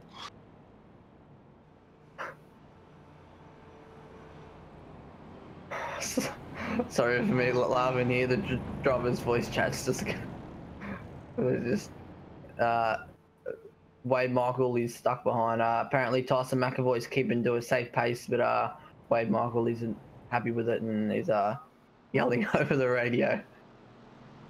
Yeah, I'm not too sure what the go is here. Tyson hanging back a little bit, 16 seconds back behind Shane Evans, picking up the pace a little bit there now, I think. Yeah, I thought if this was supercars, the rule would state that you can't be further back than a car length behind the car in front. Yeah, so. well, that's what Wade was saying, how you're supposed to race to the safety car and obviously race to the line when the yellow comes out, so... He's caught back up to the chief now, so they'll come down here. On lap number 7 under safety car, we'll see no doubt 4 or 5 of these guys up the front dive into the pits and want to get back out. This is going to cause them a little bit of trouble though. Pitting early was probably a wise decision, get out of the traffic, but Michael, Eugene, Vincent and Mitchell now are going to have to fight their way back through the back markers. Could cause some drama. Did Daniel stop? Oh, no, he legitimately passed the chief. That's alright, don't worry. Yeah, Daniel stopped with the other leaders. Came out just in front of Tyson.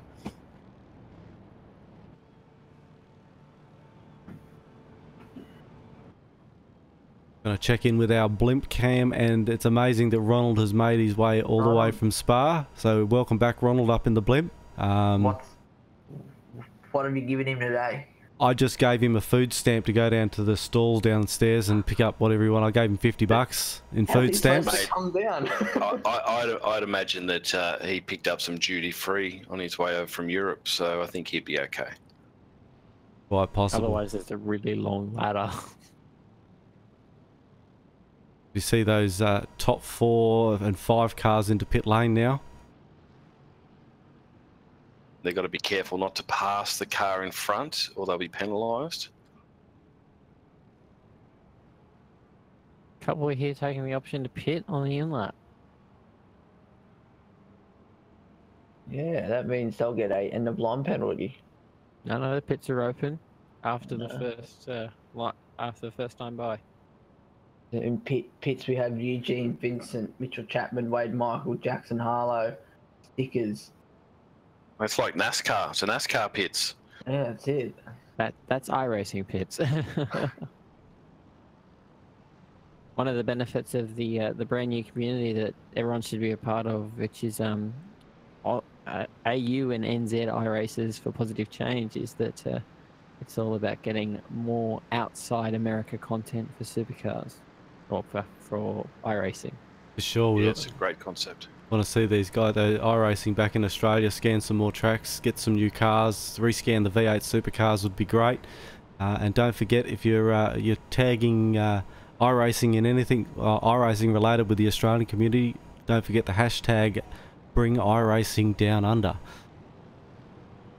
And on that note, Christopher Beresford is also just pitted, and he'll end up on the back of the train.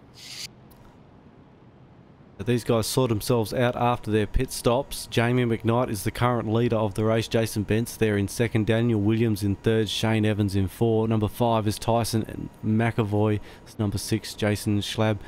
Number 7, Brendan McCarthy. Michael Hammond in 8. Eugene Burton in 9. And Mitchell Chapman into 10th position.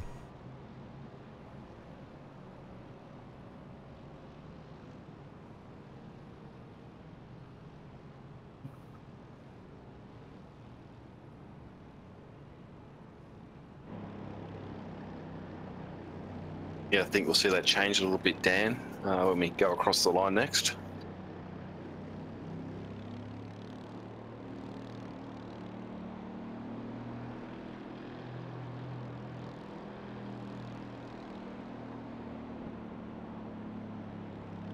Big thank you to our sponsor for this series and for the whole 2 rounds, West End Mazda. That's Jamie McKnight and Adam Dodd.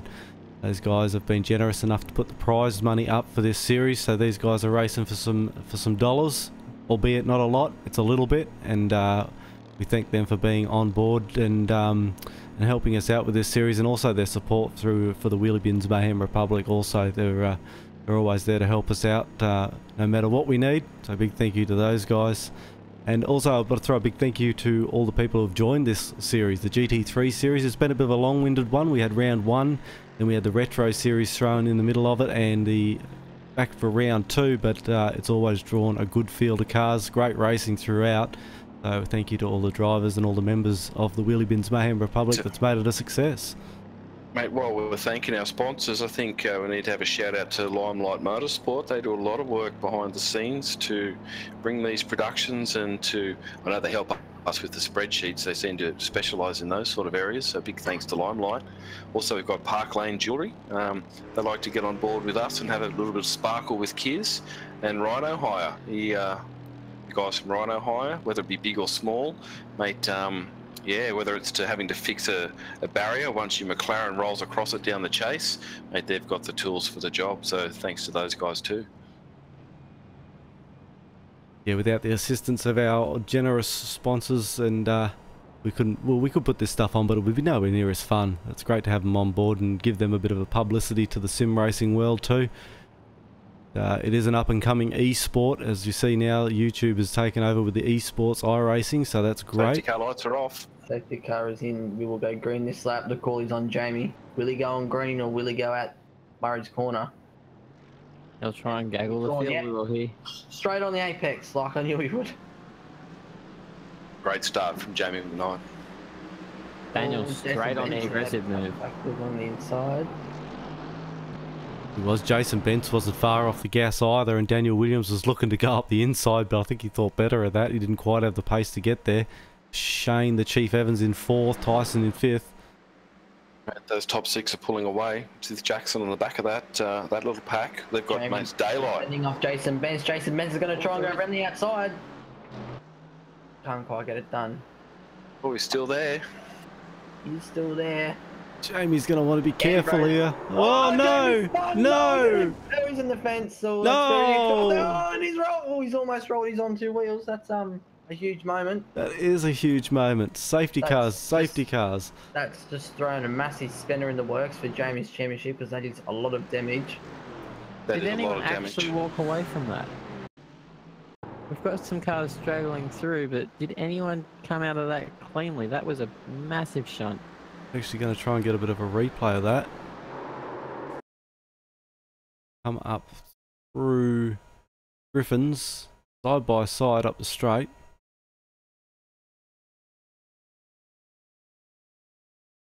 Guys, everyone got through there quite nicely. It seems to have only mainly impacted Jamie. I think, yeah, Jamie and Jason Bentz. But I think Jason Bentz got out that cleanly, but I saw Daniel Williams plow Jamie out of the way there. Just the slightest of touches there between those two on the replay. Just a little nudge just to unsettle Jamie's car, put him into the wall, and Daniel Williams had nowhere to go as Jamie was coming back off the wall, and unfortunately drove straight into him. Coming into the chase here between Eugene, Mitchell Chapman and Jamie. Contact there just in the back with Jackson and Brendan McCarthy. We hear from race control that car contact between car 100 and car 027 is a post-race investigation for that one. We've got Jamie McKnight. Looks like he's in the pits for a car repair. Yeah, unfortunately that's really hurt Jamie because the Jason Bentz wasn't actually in the running for the championship, so it's done more harm to Jamie's championship points here. So he's not going to be happy with that, but get that car fixed and get back out again. There is another safety car coming up on lap 15 of this race, so that'll put him back up with the pack again, and he'll have to put those goggles on again and get back up the front again, which we know Jamie always drives better once he gets that B in his bonnet. He's super fast and super dedicated. He is super fast. I think he's come back in P16. Like he said at Spa, he didn't care, he just wanted to go out there and rag it, so he'll do that right now. So Daniel Williams out at Flat Chat podcast AMG, he's out in front, and we have Tyson in second holding everyone back. Reports of a big crash. Oh yes, massive crash across the top. That's 4 cars involved. Mitchell Chapman, Brendan McCarthy, Wade Michael, David Wax, Mr. Stickers. Getting a replay of that now, watching Mitchell Chapman. Huge. The race is going off. Bang. 7 or 8 cars in that one. That started with Mitchell Chapman grabbing the inside wall before Fujitsu corner, and that was it. It was like a traffic jam across the top of the mountain. Everyone was on the anchors. Cars absolutely everywhere. Too hard into that fence will always do it. And it gets everyone. Battle here. Jason Bent's going to try and go up the inside of Shane. So just Mitchell Chapman limping. Hammond, sorry, my apologies. Mitchell Chapman limping that car back to pits across the top of the mountain at the moment. Really bent Ferrari, so that'll be up on car sales after the race. Unfortunate victim in that one, Wade Michael, again involved in another smash. Only driven on Sundays. Not well. Just lucky that Jamie McKnight hadn't been caught up behind those guys that cleared the track before he got there, so he was able to avoid that. Now just about to make the pass on Wade Michael, who's suffering from a hemorrhaging motor. That was a bit awkward. Alan Cordwell got caught up there with Mitchell Chapman as they're coming back to the pits.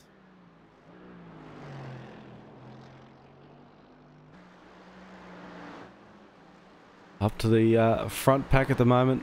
Daniel Williams clear 3 seconds ahead of Tyson McAvoy in second. Michael Hammond there in third, 4.8, so 1.2 seconds behind Tyson. Shane the Chief Evans, 0.8 of a second behind that again. Is this the side of the championship? I'm sorry about, what was that comment? Has this decided the championship? Has it? Well, it's certainly going to be possible if Jamie can't make it back up for some more positions to get some points, but he does have a bit of a buffer there, so... Jamie's currently back up in 12th and flying. Yeah, we'll certainly see him, I think, in top 5 before the end of the race, so I don't think he's going to hurt the championship of this race, providing everything goes well. Did Jason Bentz come in and wait for Jamie? Yes, he said that he will be penalising himself for the contact, so Jason Bentz being very sportsman-like there. Yeah, that's great racing, great showmanship from Jason Bentz.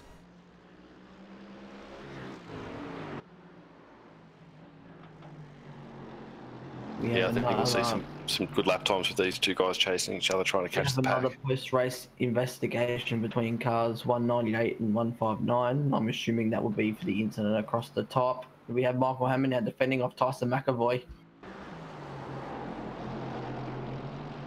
Geez, you wouldn't want to be the race stewards after tonight's event. Busy. Thank God we get to pack up the com box and get out of here. Isn't that you, Peter?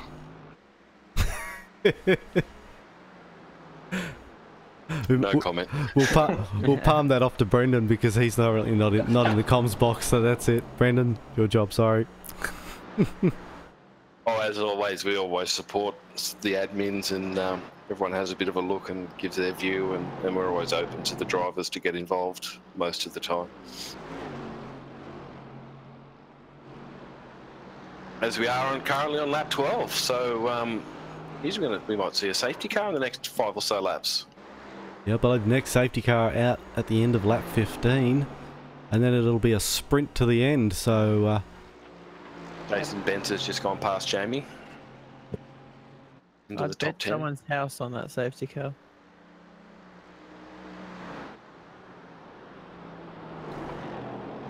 hopefully we can have a better restart than we just seen that last time round. Yeah, it was a little bit messy there from everyone. Yeah, I guess that's what happens when we back the cars up and put everyone racing around together. It creates the risk of contact, or if someone makes a mistake, which we saw both. So it's good to see things are settling down. Vincent Skilbeck, who was up there at the front there at the moment, has dropped back to 16th, but he spent almost 2 minutes 40 in pits, so heavy damage to that car, plus a tow, I'm guessing, after that big crash at the top of the mountain. Brendan McCarthy is another one that spent over 2 minutes in the pit lane, and Mitchell Chapman also spending 2 minutes 9 in pit lane. We've just seen Brendan lose the tail end through the chase with Tyson behind him, so that was lucky. And the Chief and Jacob, true. Sorry, Jackson.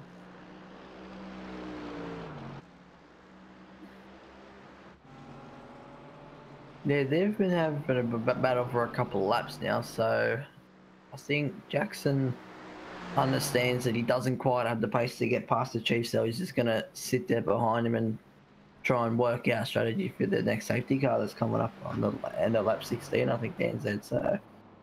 Jackson Susan Harlow as well, heavy damage to that Mercedes down through the chase at the moment, it's costing him some pace. I'm thinking there's some big damage to the front of that car as we see him head into pits to get that repaired. Bonnet, mate. It's gone. I'm guessing the crowd snaffled that up at the top of the mountain and they'll be getting him for an autograph later on. Oh, some lucky bugger will have a Mercedes-Benz carbon bonnet hanging up in their man cave. There's no beads in his bonnet because he's got none. Oh, they've all gotten out. His engine's running nice and cool though, that's for sure. Back to the front, Daniel Williams, dare do I say it. We'll have a quick look at him at the front as the race leader in the Flat Chat podcast car.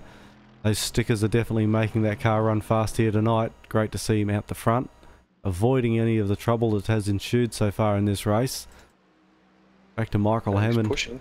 Michael. Just out of curiosity here, Norrie, are you given how much you're paying Daniel Williams to run Flat Chat? Per crash? Per crash. Oh, and is there a bonus for amounts of laps that he's in the lead with that? There's a bonus for laps of. Oh, stop talking about him. He's just run wide at the chase. Stop talking. All right, yeah, we'll stop talking about you. Sounds like a good idea. Michael Hammond second. Yeah, doing well. There's a fair bit of smoke emanating from the pit lane. Someone's having a barbecue in there. Jackson's doing extremely well in that Audi. Yeah, to be one of the few exotic cars, I would call them, as it's not the Mercedes. It's doing quite well and running quite nicely up there in the top 5 with pace similar to those of the top 3. So we see another maker. It's Christopher, who's made his way back up to 7th after that big crash at the chase. He's in the McLaren. Oh, the lines are beautiful. That's why Jackson didn't have a bonnet. Steve had a big lose just before the entrance to... Had a Chaz Mostert just before Forest Elbow, and Jackson hit him. Nowhere to go. Disappointed for him. So, racing now, pretty evenly spread out, but in another 3 laps we will see the safety car come out. So,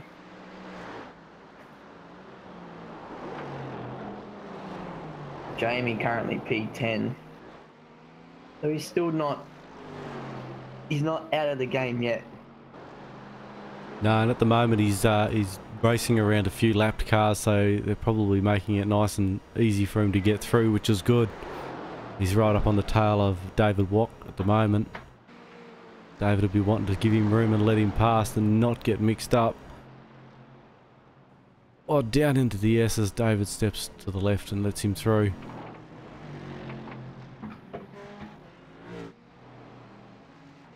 Oh, Eugene's in the fence. He spun out of elbow. Watching that back on the replay, super slow-mo. Just sideways. On the power a little early. That's massively heavy damage. As he's just got it, as he's caught up, Bathurst towing, and the tow truck's going to come pick him up and tow him back to pit lane. And Daniel Williams is in the pit, so is Tyson McAvoy, so is the Chief, and so is Jackson Bourne. This is where this strategy's playing off. They're getting in here again, once again, before the pace car to take position of the track. Yeah, Panther's got no steering. He's pulled over.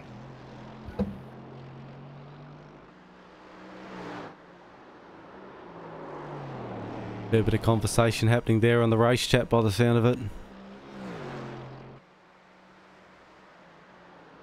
This guy's back out on the track after their pit stop.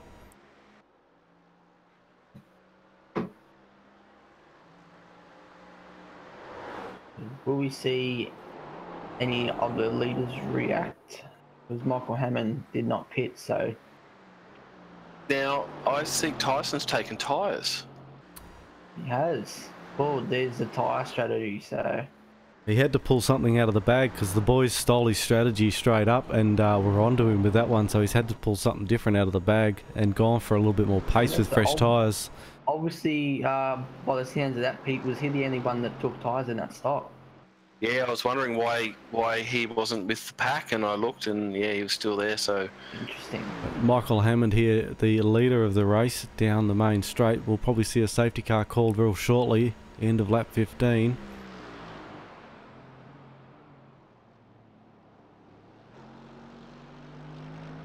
As we speak, here it comes. Safety car. As I hear, I should have actually had my, I don't know if you guys heard that over the broadcast then, but my spotter was actually carrying on about the safety car. I don't know why my spotter was carrying on because I'm not even in the race, but he was obviously annoyed at something. I just wanted you to know up here in the comm box that the safety car is... The safety car is coming out now. So I'm not sure with the fuel load they're carrying. This is the final pit stop. Everyone can get to the end from here. Well, this is interesting. Jamie was in for those repairs earlier. I'm not too sure how long the stint is on these cars of a tank of fuel. If he filled up and got fresh tyres when he went in for those repairs, is he good to the end of the race? He might have this in the bag. Or does he have to stop? I don't think he is in long enough that he took tyres. No, you're right there. He was only in for 26 seconds. I do know that if you have to, these GT cars can go 2 or 3 stints before they need tyres, so... Yeah, he was actually only in for 6 seconds on that last stop for repairs, so I don't think he even took fuel.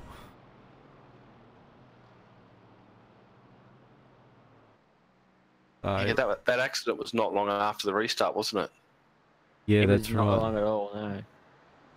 I think we're going to find he's going to have to pit under the safety car here. Hopefully he doesn't drop too many positions. If he picks up the pace now, he'll probably get in and out again before he drops back any, because he's got a 22-second gap between him and 8th position Brian Cooper.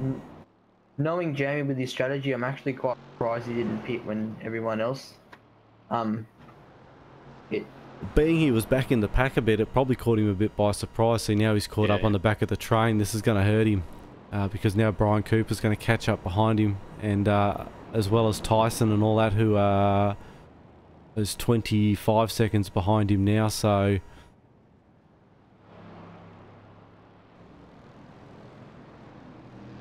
and he dives in the pits now. He may have a fresh car, but he's going to be right to the back of the pack again.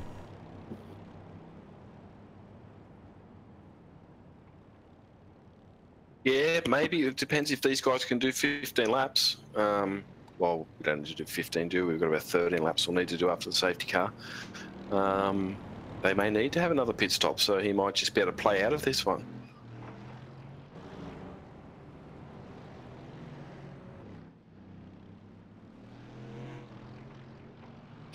We'll know in about half a lap. Jamie's actually still back in P7, so if he does pit, he's going to drop a long way back. However, he's the first car after because obviously the top 6 have pit, so he's the first car that hasn't pit. Yeah, we've still got Jason Bentz and Michael Hammond still haven't pitted for a second time either, so those two will definitely be going in. Okay, well then.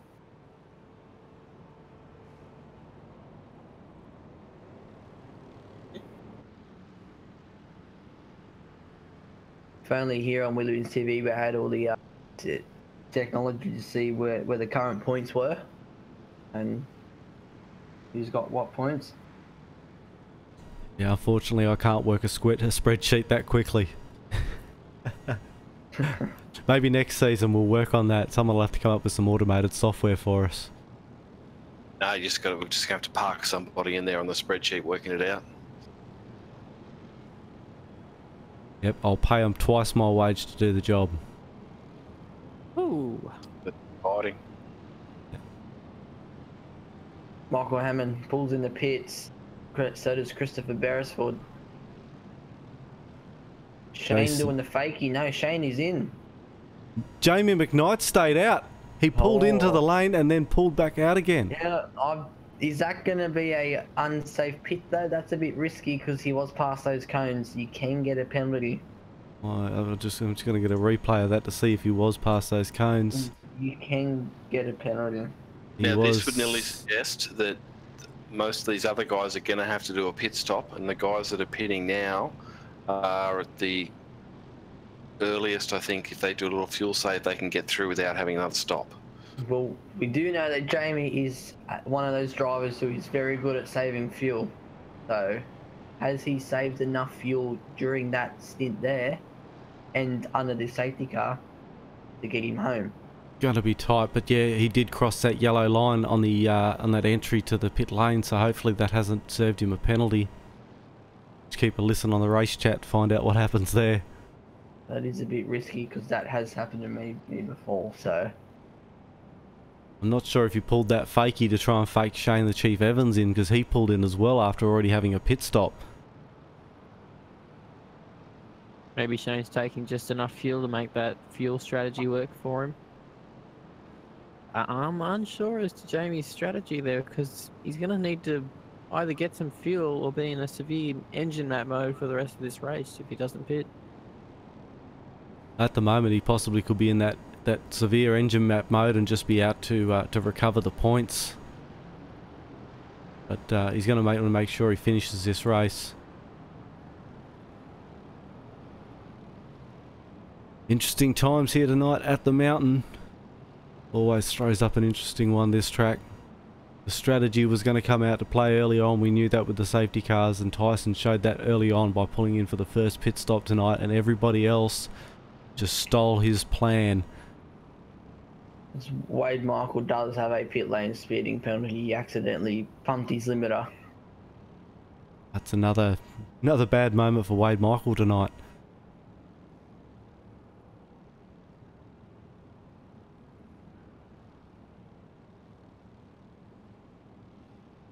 Don't forget, if you're watching this broadcast right now and you are unaware of what iRacing is, you should get yourself involved. Check out iRacing.com. You can find all the details on signing up and what computer specs you need, what gear, steering wheel, pedals, and the sky's your limit when it comes to buying that sort of gear. You could probably start off with a $1,500 budget for all of that, or you could extend up to probably the $20,000 mark with the Mark III of sim rigs.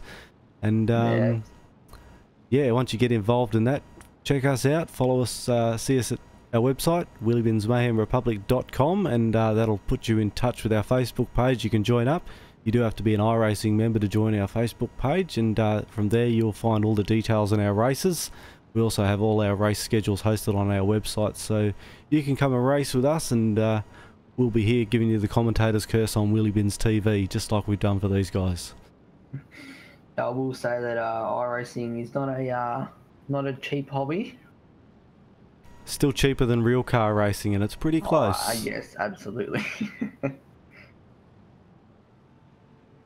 The only problem with iRacing is that it is addictive. It will get in your veins. It will never leave. I think go-kart racing is still more expensive than iRacing.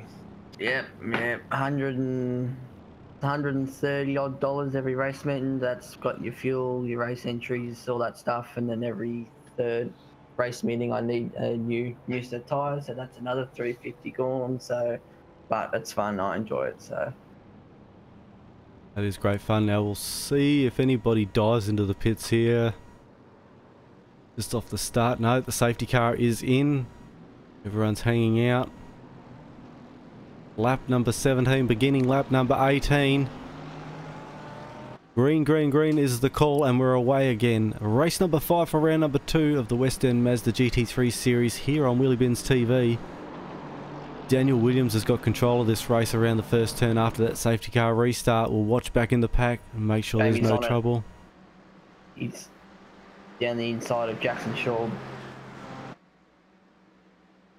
So, is Jamie in that fuel map or not? Because he appears to be on it. He wants this lead off to Daniel Williams. I mean, he could be confident in the vehicle and the pace of that car tonight to get past, pull a good 15-20 second gap between these guys, and duck him for a splash and dash at the end of the race. One of the things about an iRacing sort of driving thing is you have to be a driver and an engineer, and Jamie's probably done the sums, figured out that he can get the gap and that he wants to go and chase Daniel, but they're both flying at the minute. Yeah, certainly are. Nice restart from Daniel. He's pulled a second and a half off the pack. Yeah, we'll check their lap times as they come around and see what they're comparing at. Tyson McAvoy up into 4th position after a couple of others dived off into position. So don't forget, he's got fuel to the end and a fresh set of tyres. So he should be one of the fastest cars out there on the track at the moment. You actually have Sam has joined the comments. Welcome to Wheelybins TV. Thank you for watching. Hope you're enjoying tonight's coverage of the GT3 series.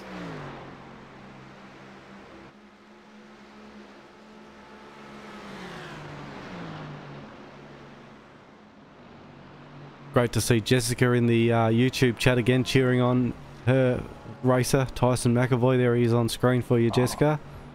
I think he's a little bit more than a lover. A racer, sorry, whoops. Did you let that out? Did you let that out of the cat in the bag? I did let it. No, I was meant to say I think she's a little bit more than a racer, but I was thinking they were lovers, so that slipped out my mouth. Either way, it's always great to have Jessica in the chats. You always add a bit of colour to the broadcast. So thank you for that. Oh, we've got a spin at the back there. I'm in the wrong screen. I'm too busy reading YouTube comments. We're back to Christopher. No, it was. Oh no! No! Is there a pole up? What's happened? That Alan Caldwell. Alan Caldwell, Mitchell Chapman. No, they're all. Alan Caldwell made the. That's 4 of them. Alan made the. Someone went straight through down onto the. Yeah, that's Yeah, Chris went through in the McLaren. Alan's come back out in the circuit, and it's ended badly for a lot of drivers. Oh, Mitchell Chapman just missing that other car turning around there. That is a nasty crash there for those guys. No good for the back of the pack. Couple of damaged cars back there. Fair bit of damage done to the front of Wade Michael's car again tonight. Oh, what am I missing? Daniel Williams has hit the wall at the top of the mountain at the S's. Why are you watching him? Why are you watching him, sorry? Jamie McKnight's taken the lead. He just pinched the rears into the dipper there, and yeah, lucky that Jamie spotted that from a mile away, I think, and avoided it. Tyson's made the pass on him as well. To be fair, I only made the comment after Daniel had finished off his crash. Oh, that was lucky. It certainly was. Daniel Williams dropping back to 4th position now. Jamie McKnight moved his way up into number 1, but don't forget, we're going to be wondering what his fuel strategy is here for this, as he's diving into the pits. He's confident with the pace of this car. Tyson, who? Is Tyson following him? I was just thinking exactly the same thing. These two are staying tight on strategy somewhere. Interesting racing for these two. Yeah, and it's all about setting yourself up for enough fuel for that last stint, and that last pace car it was a little bit too early. Well, we're on lap 20. What's that? 8 laps remaining in this race. Is Jackson fueled to the end? I believe so. His last stop was 11 seconds, and that was 5 laps ago. So he's... I don't think they can get 10 laps out of this car. I'm very sorry if I have offended you, Jessica. She just said I'm just a big fan and a friend. That wasn't meant to slip out. I apologise. Oh no, you've been friend zoned. You heard it here first on Wheelybins TV. Tyson, yeah, won't be liking this if he hears what we're talking about. Oh, that's okay. I'm pretty sure Tyson might have given that back to Jessica in one of our previous broadcasts, with not thinking his biggest fan. Oh, there's a car off. I got across the top. Oh, Bancy was on the grass at McPhilly. Oh, he's in the fence. Jackson also was very loose across the top there.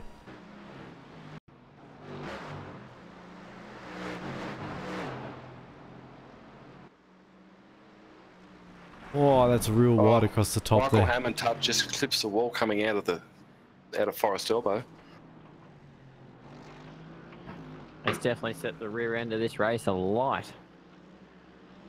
Certainly has. Now, Michael Hammond pitted for 40 seconds last time around, 3 laps ago, so he possibly put tyres on as well, full tank of fuel. Jackson up the inside. Well, they've made contact.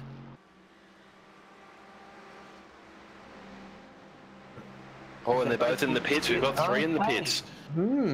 Strategy's different here. It's Jackson's really in. Oh, that's as close as it gets. He's taken out the yellow cone on the way in. The Chief Shane Evans also in there. Looks like Daniel Williams also. Jason Bence as well. The only car that the strategy's changed here. Yes, you would have thought that they'd pit on a safety car, but because all the safety cars have had to change up the strategy, I'm quite. Well, I think interested in this. The way the placement of that safety car being on lap 15 meant they couldn't make it to the end. So that's very good. So Jamie and Tyson did the right thing by pitting, but Tyson has not been able to jump Daniel. Well, look at the gaggle of cars up Mountain Straight. This is just before all that happened. Oh, Jackson's moving on the brakes. It's a big move. Jackson should not. That's moved twice in the brake zone. That's Jackson should know that you shouldn't move in the brake zone in motorsport. Jamie McKnight had to avoid Steve Hay having a moment. Oh, Jackson is cutting. Oh, that's a huge moment. Huge moment. Great. That was great car control for him to save it, because I know what a side Tyson ran the outside of Rocky car, and it's not very nice. Mr. Stickers. Oh, Jackson. Oh, did Jackson just clip him then? He might have. Sounded like it. It's all heating up here at the mountain. Here comes Jamie now. They're all passing Stickers. It's also a nickname for Lightning McQueen. Stickers. It is Jamie McKnight now behind Shane the Chief Evans. Now Shane's not going to be one to let Jamie past easily, I don't think, tonight. He's going to have to work to get past, and in front of him again Jackson Harlow, Michael Hammond. But Jamie's in a good position. He's fueled and tired to the end, and in a 9th position currently, so that's not a bad place for him to be.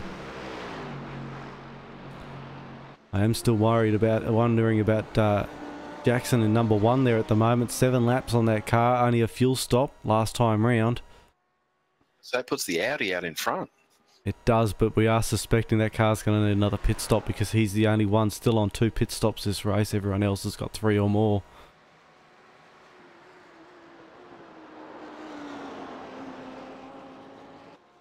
However, he does have a 21-second lead at the moment over second place Wade Michaels, so that's a massive lead. If he can get in and get a quick pit stop and some dash of fuel like last time, last time we went through the lane it was a total lane pass of 31 seconds, so it's still not quite a gap for him to get back out there again.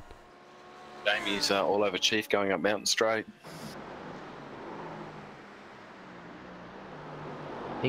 Is Jamie going to have a look at the cutting? Or is he going to play it smartsy behind him? No, it looked like he was going to have a look then. He did think about it. I think he thought better of it after that little bit of a... Wade Michael and Daniel Williams come together through the cutting. No. Oh, it's Wade Michael spinning around there. I'll just get a replay of that right now. Were you watching him, Rory? We've got Jackson. I watched the end of it. I didn't watch the beginning. Oh, it was actually Daniel that tapped Wade. Wade was already having a slide and had slowed down, and then Daniel just barged him up the track and got him out the way. Wade Guys, turning around again before.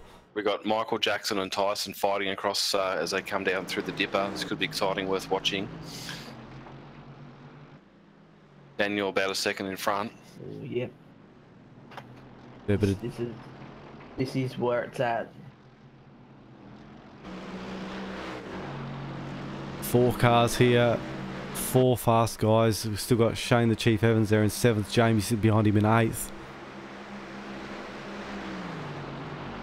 For Mercedes-Benz. Jackson's looking around Tyson. Hope he gets this pulled up under brakes. That would have been light. Michael. Jackson's close, but can he have a dive into Murray's? Is Michael Hammond's going to have Michael Hammond smelling. Jackson again moving under brakes. That needs to be looked at because that's very unsafe.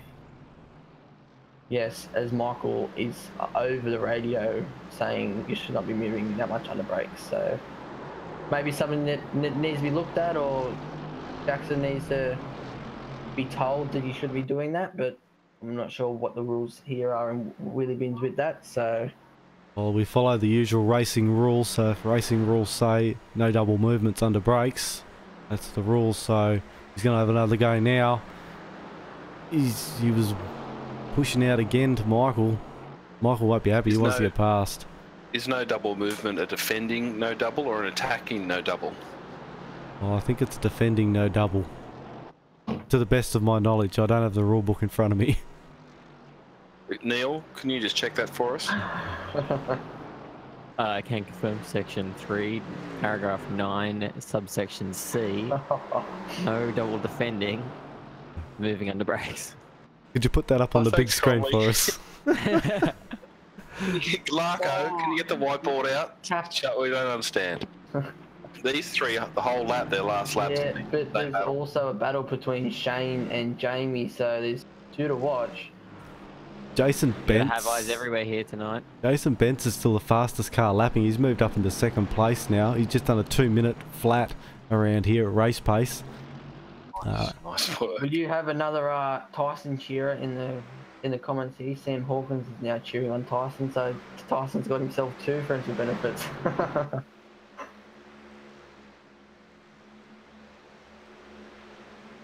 As we see him the move. pass down Tyson. On the curb. Right up on 2 wheels. Almost gives him the tap. Tyson's going to have to be careful here. He doesn't run himself into trouble. The Chief's off. That's a huge moment. Going back for a replay. That's a massive moment. That's probably got some pretty heavy championship implications for that one now. And he's tried to give Jamie some room around the outside, and he's just clobbered the curb. He did. He got that curb too much, and that was it. Round she went. He had it all locked up, but couldn't pull that up in time. Ah, it's unfortunate for the Shane. That's championship changing stuff. You're right. He was given some room there as Jamie was around the outside and took a bit too much curb, unsettled that car, and that was it. He was out of there. So Shane limps that Mercedes back to pit lane for some repairs. That's going to put him back the order. Very, very disappointing, and not one of the things that Mr. Consistency does a lot is make mistakes. That's probably the first mistake I've seen him make this whole series, so... Yeah, you're not wrong there. He was under pressure there. He knew he had Jamie hunting hard behind him, and it's just a slip, unfortunately. Shane prides himself on how consistent he is and how well he fights. Oh, Jackson's hit the fence. That would be uncomfortable for him. They're both past Tyson.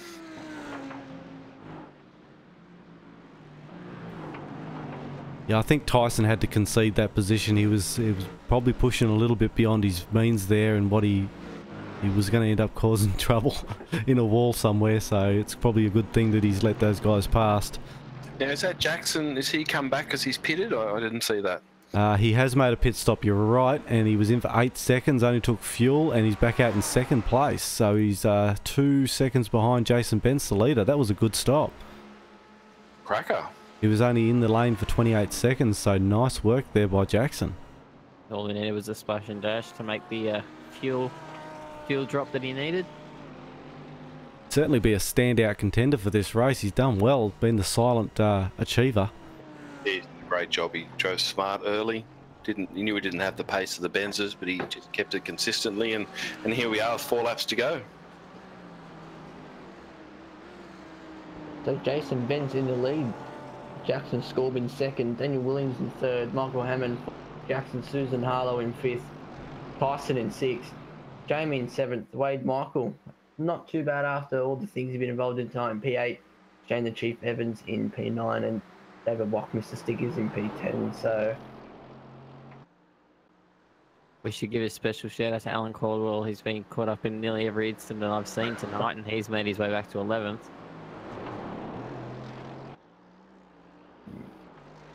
Oh, Jackson's just to get sideways to the cutting. Jackson Scorb, that is, so he's ragging it. So we see Shane the Chief Evans back out on track in 11th position after having that Merc repaired. In there for 10 seconds too, so he's... Oh, a shove in the back of Daniel Williams from Jason... Nope, hang on, who was that? Michael Hammond. Whoa. Go The back battle and is on. get a bit of a look at that. Oh, Daniel actually took the wall out. Yeah, he's got some damage there, and there's contact on the wall. Oh, Jamie's in the fence! Jamie has spun coming down Skyline, so I think... No, I don't know what's happened there. I think Big Jamie's hit. cracking under pressure or what, but... He's found the fence hard. He has bit the rears and smacked the back of that car. Hopefully it hasn't done too much damage. Probably going to hurt his aero, but lucky he didn't hit the front too hard. I see tyres going off a little bit now. Jackson Sluice and Harlow just clipped the wall at the end of Forest Elbow that I've just seen. We've got two bent cars here in 6 and 7. Daniel Williams in 6, Jamie in 7. They're both bent at the moment. Oh, Michael Hammond sideways on the grass! Oh, they're actually all damaged. Michael Hammond, Jackson Harlow, Tyson, Daniel and Jamie, they're all damaged. And Daniel Williams actually coming in the pit now, so... Lap 20. The cleanest... That's probably his race done. Once again, Norrie's watching Daniel and crashing. The cleanest car on track is Jackson Scorb. There's the Audi. Done well. The end of this race has been fantastic. Lap 26 at the moment, so we're almost there towards the end. 2 more laps to go. These guys are fighting it hard, tooth and nail. Some people call the GT3 racing boring. Some people have not seen this race. Certainly not, as we see Tyson coming up on the back of a lapped car now. Hopefully he got room, had to go around the outside, keep it off the wall. Squeezed. Up into 5th, so with all the strategy play tonight, Tyson hasn't fared too bad compared to his competitors. Bit of damage to that Merc once again. Jamie McKnight's still out there running in 6th positions. Chief just crossed the line in 11th.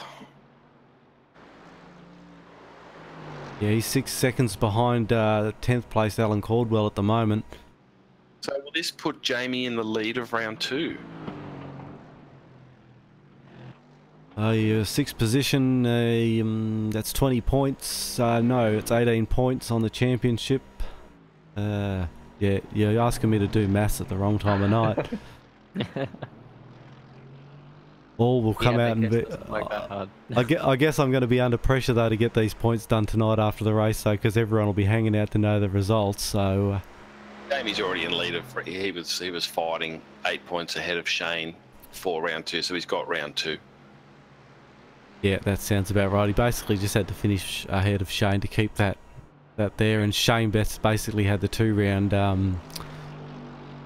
session sewn up. David Wack is in 9th position, so if he can grab a couple of more spots, I think that might put him up onto the 3rd step of the pedestal for the overall championship, passing Jason Lee.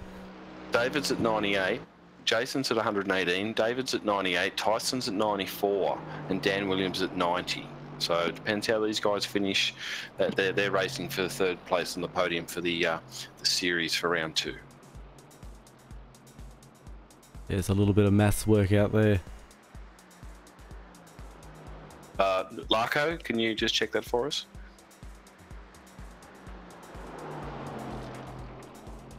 Had a message come through from race control. We're actually going to have to watch some of the race incidents through from tonight's race too before we can make a decision on the points.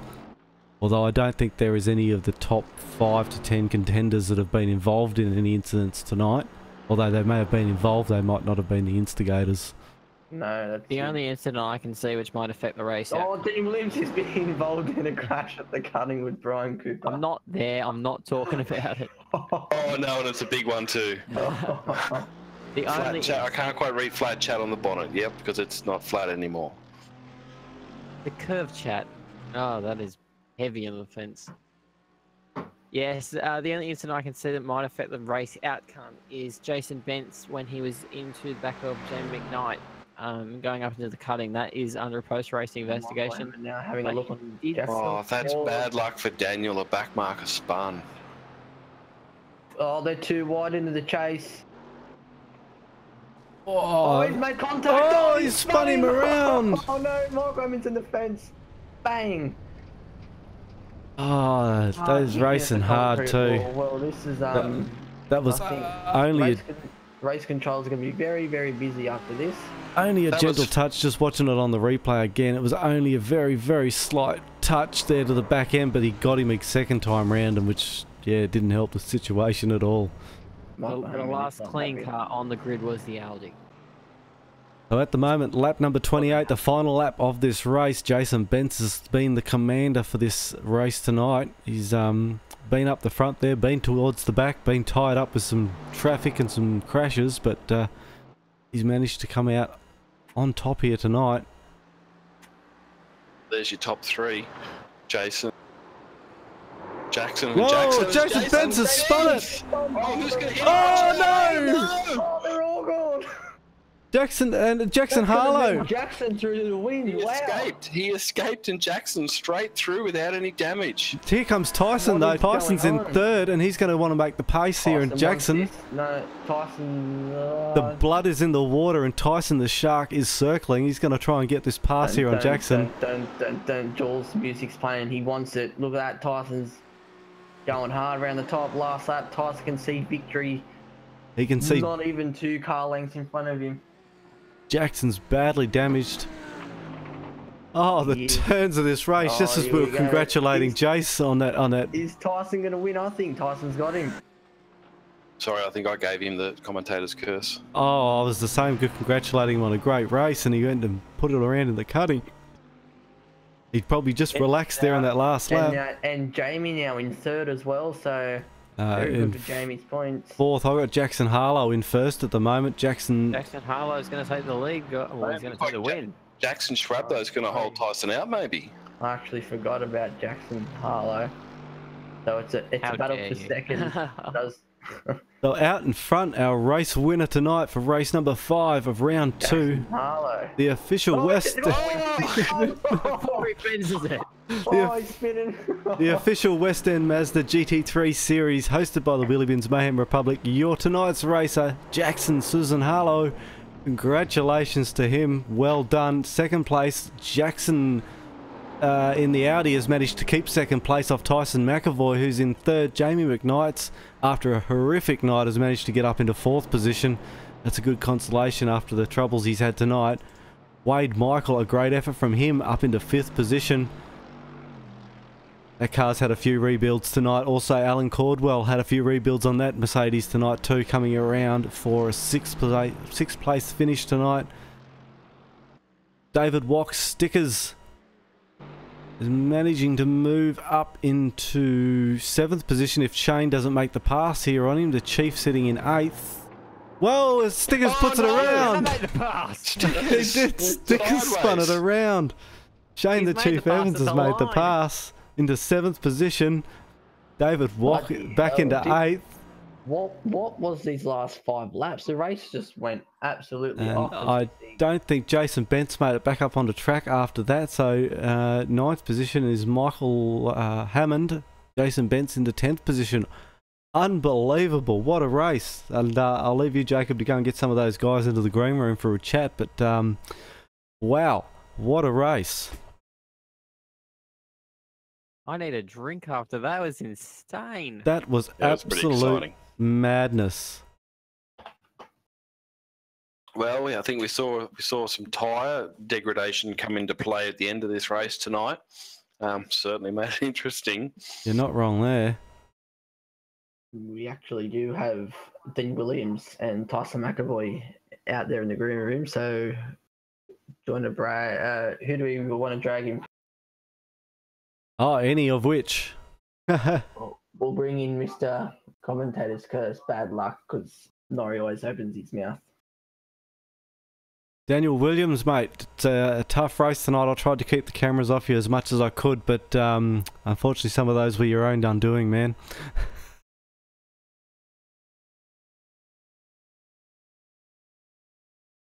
Might be off the chat just at the moment, not wanting to talk to us.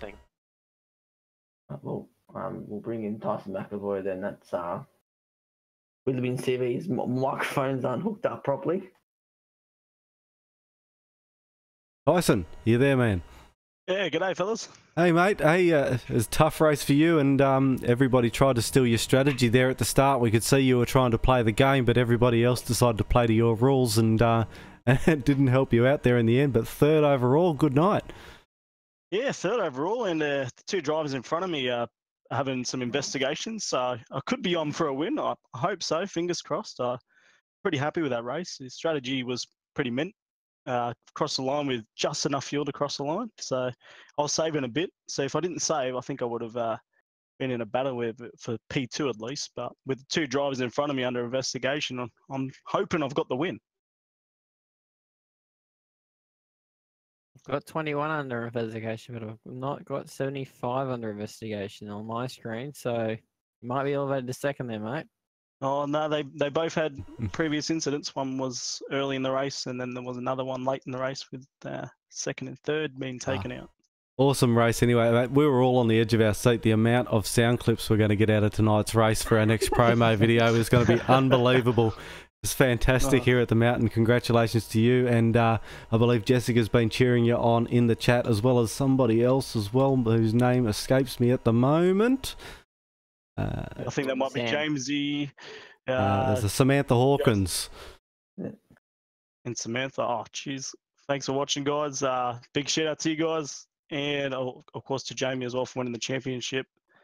So, again, thanks to Wheelybins for hosting as always. And peace out, gentlemen. Thanks, Tyson. Thank you for your time. Unbelievable night of racing. We'll just get some other guys here in the.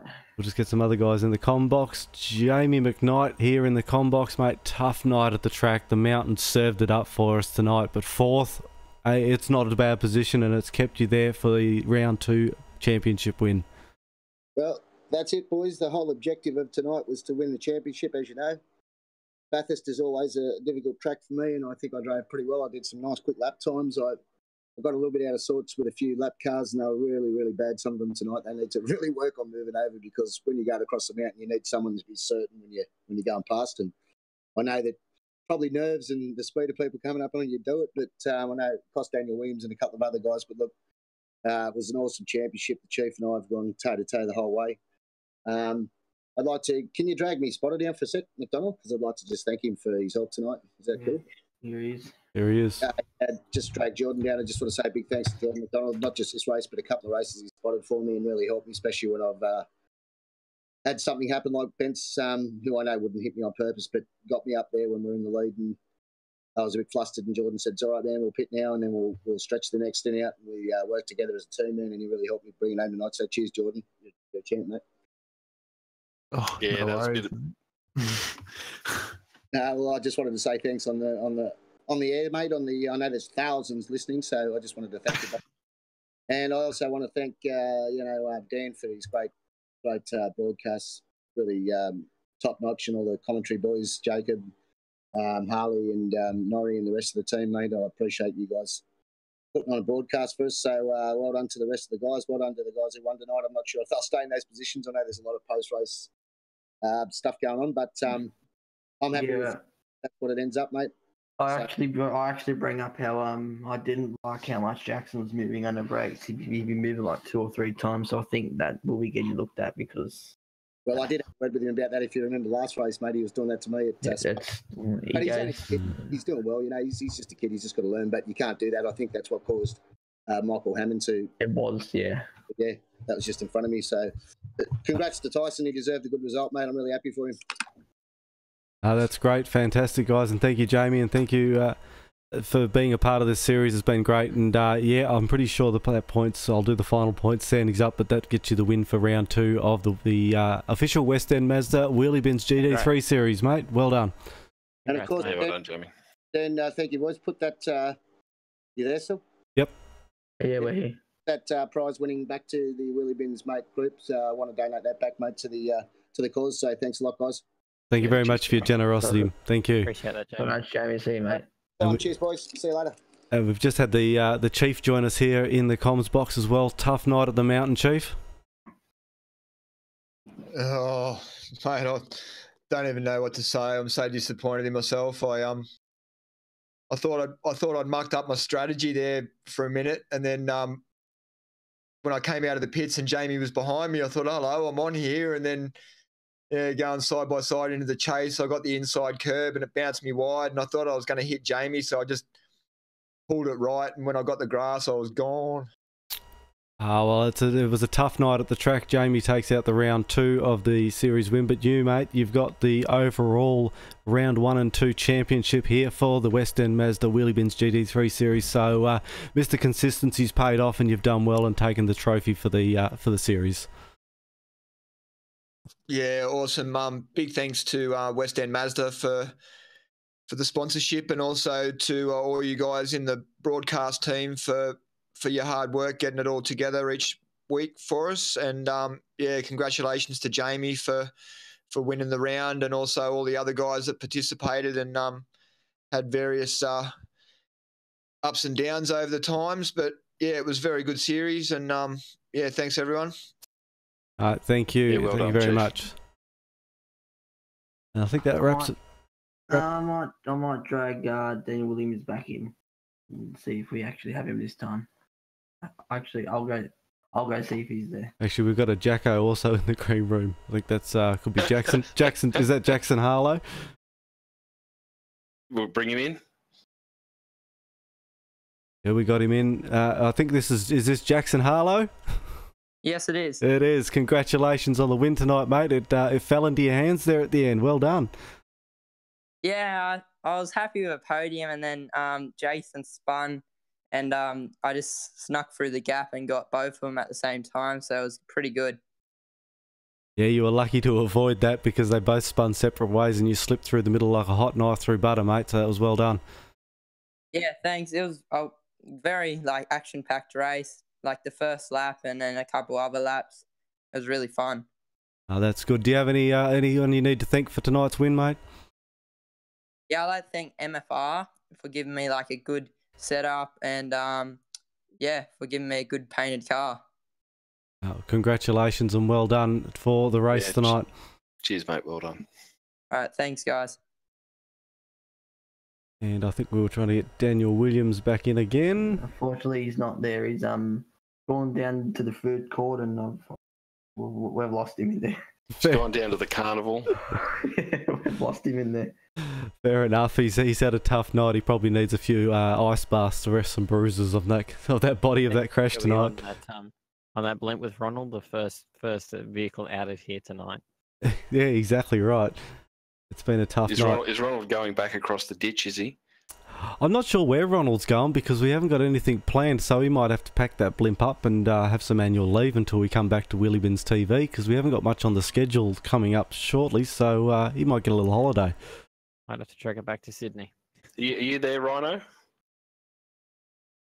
Yeah, mate. Yeah, I'm here. All right, now we might come back to you in a sec.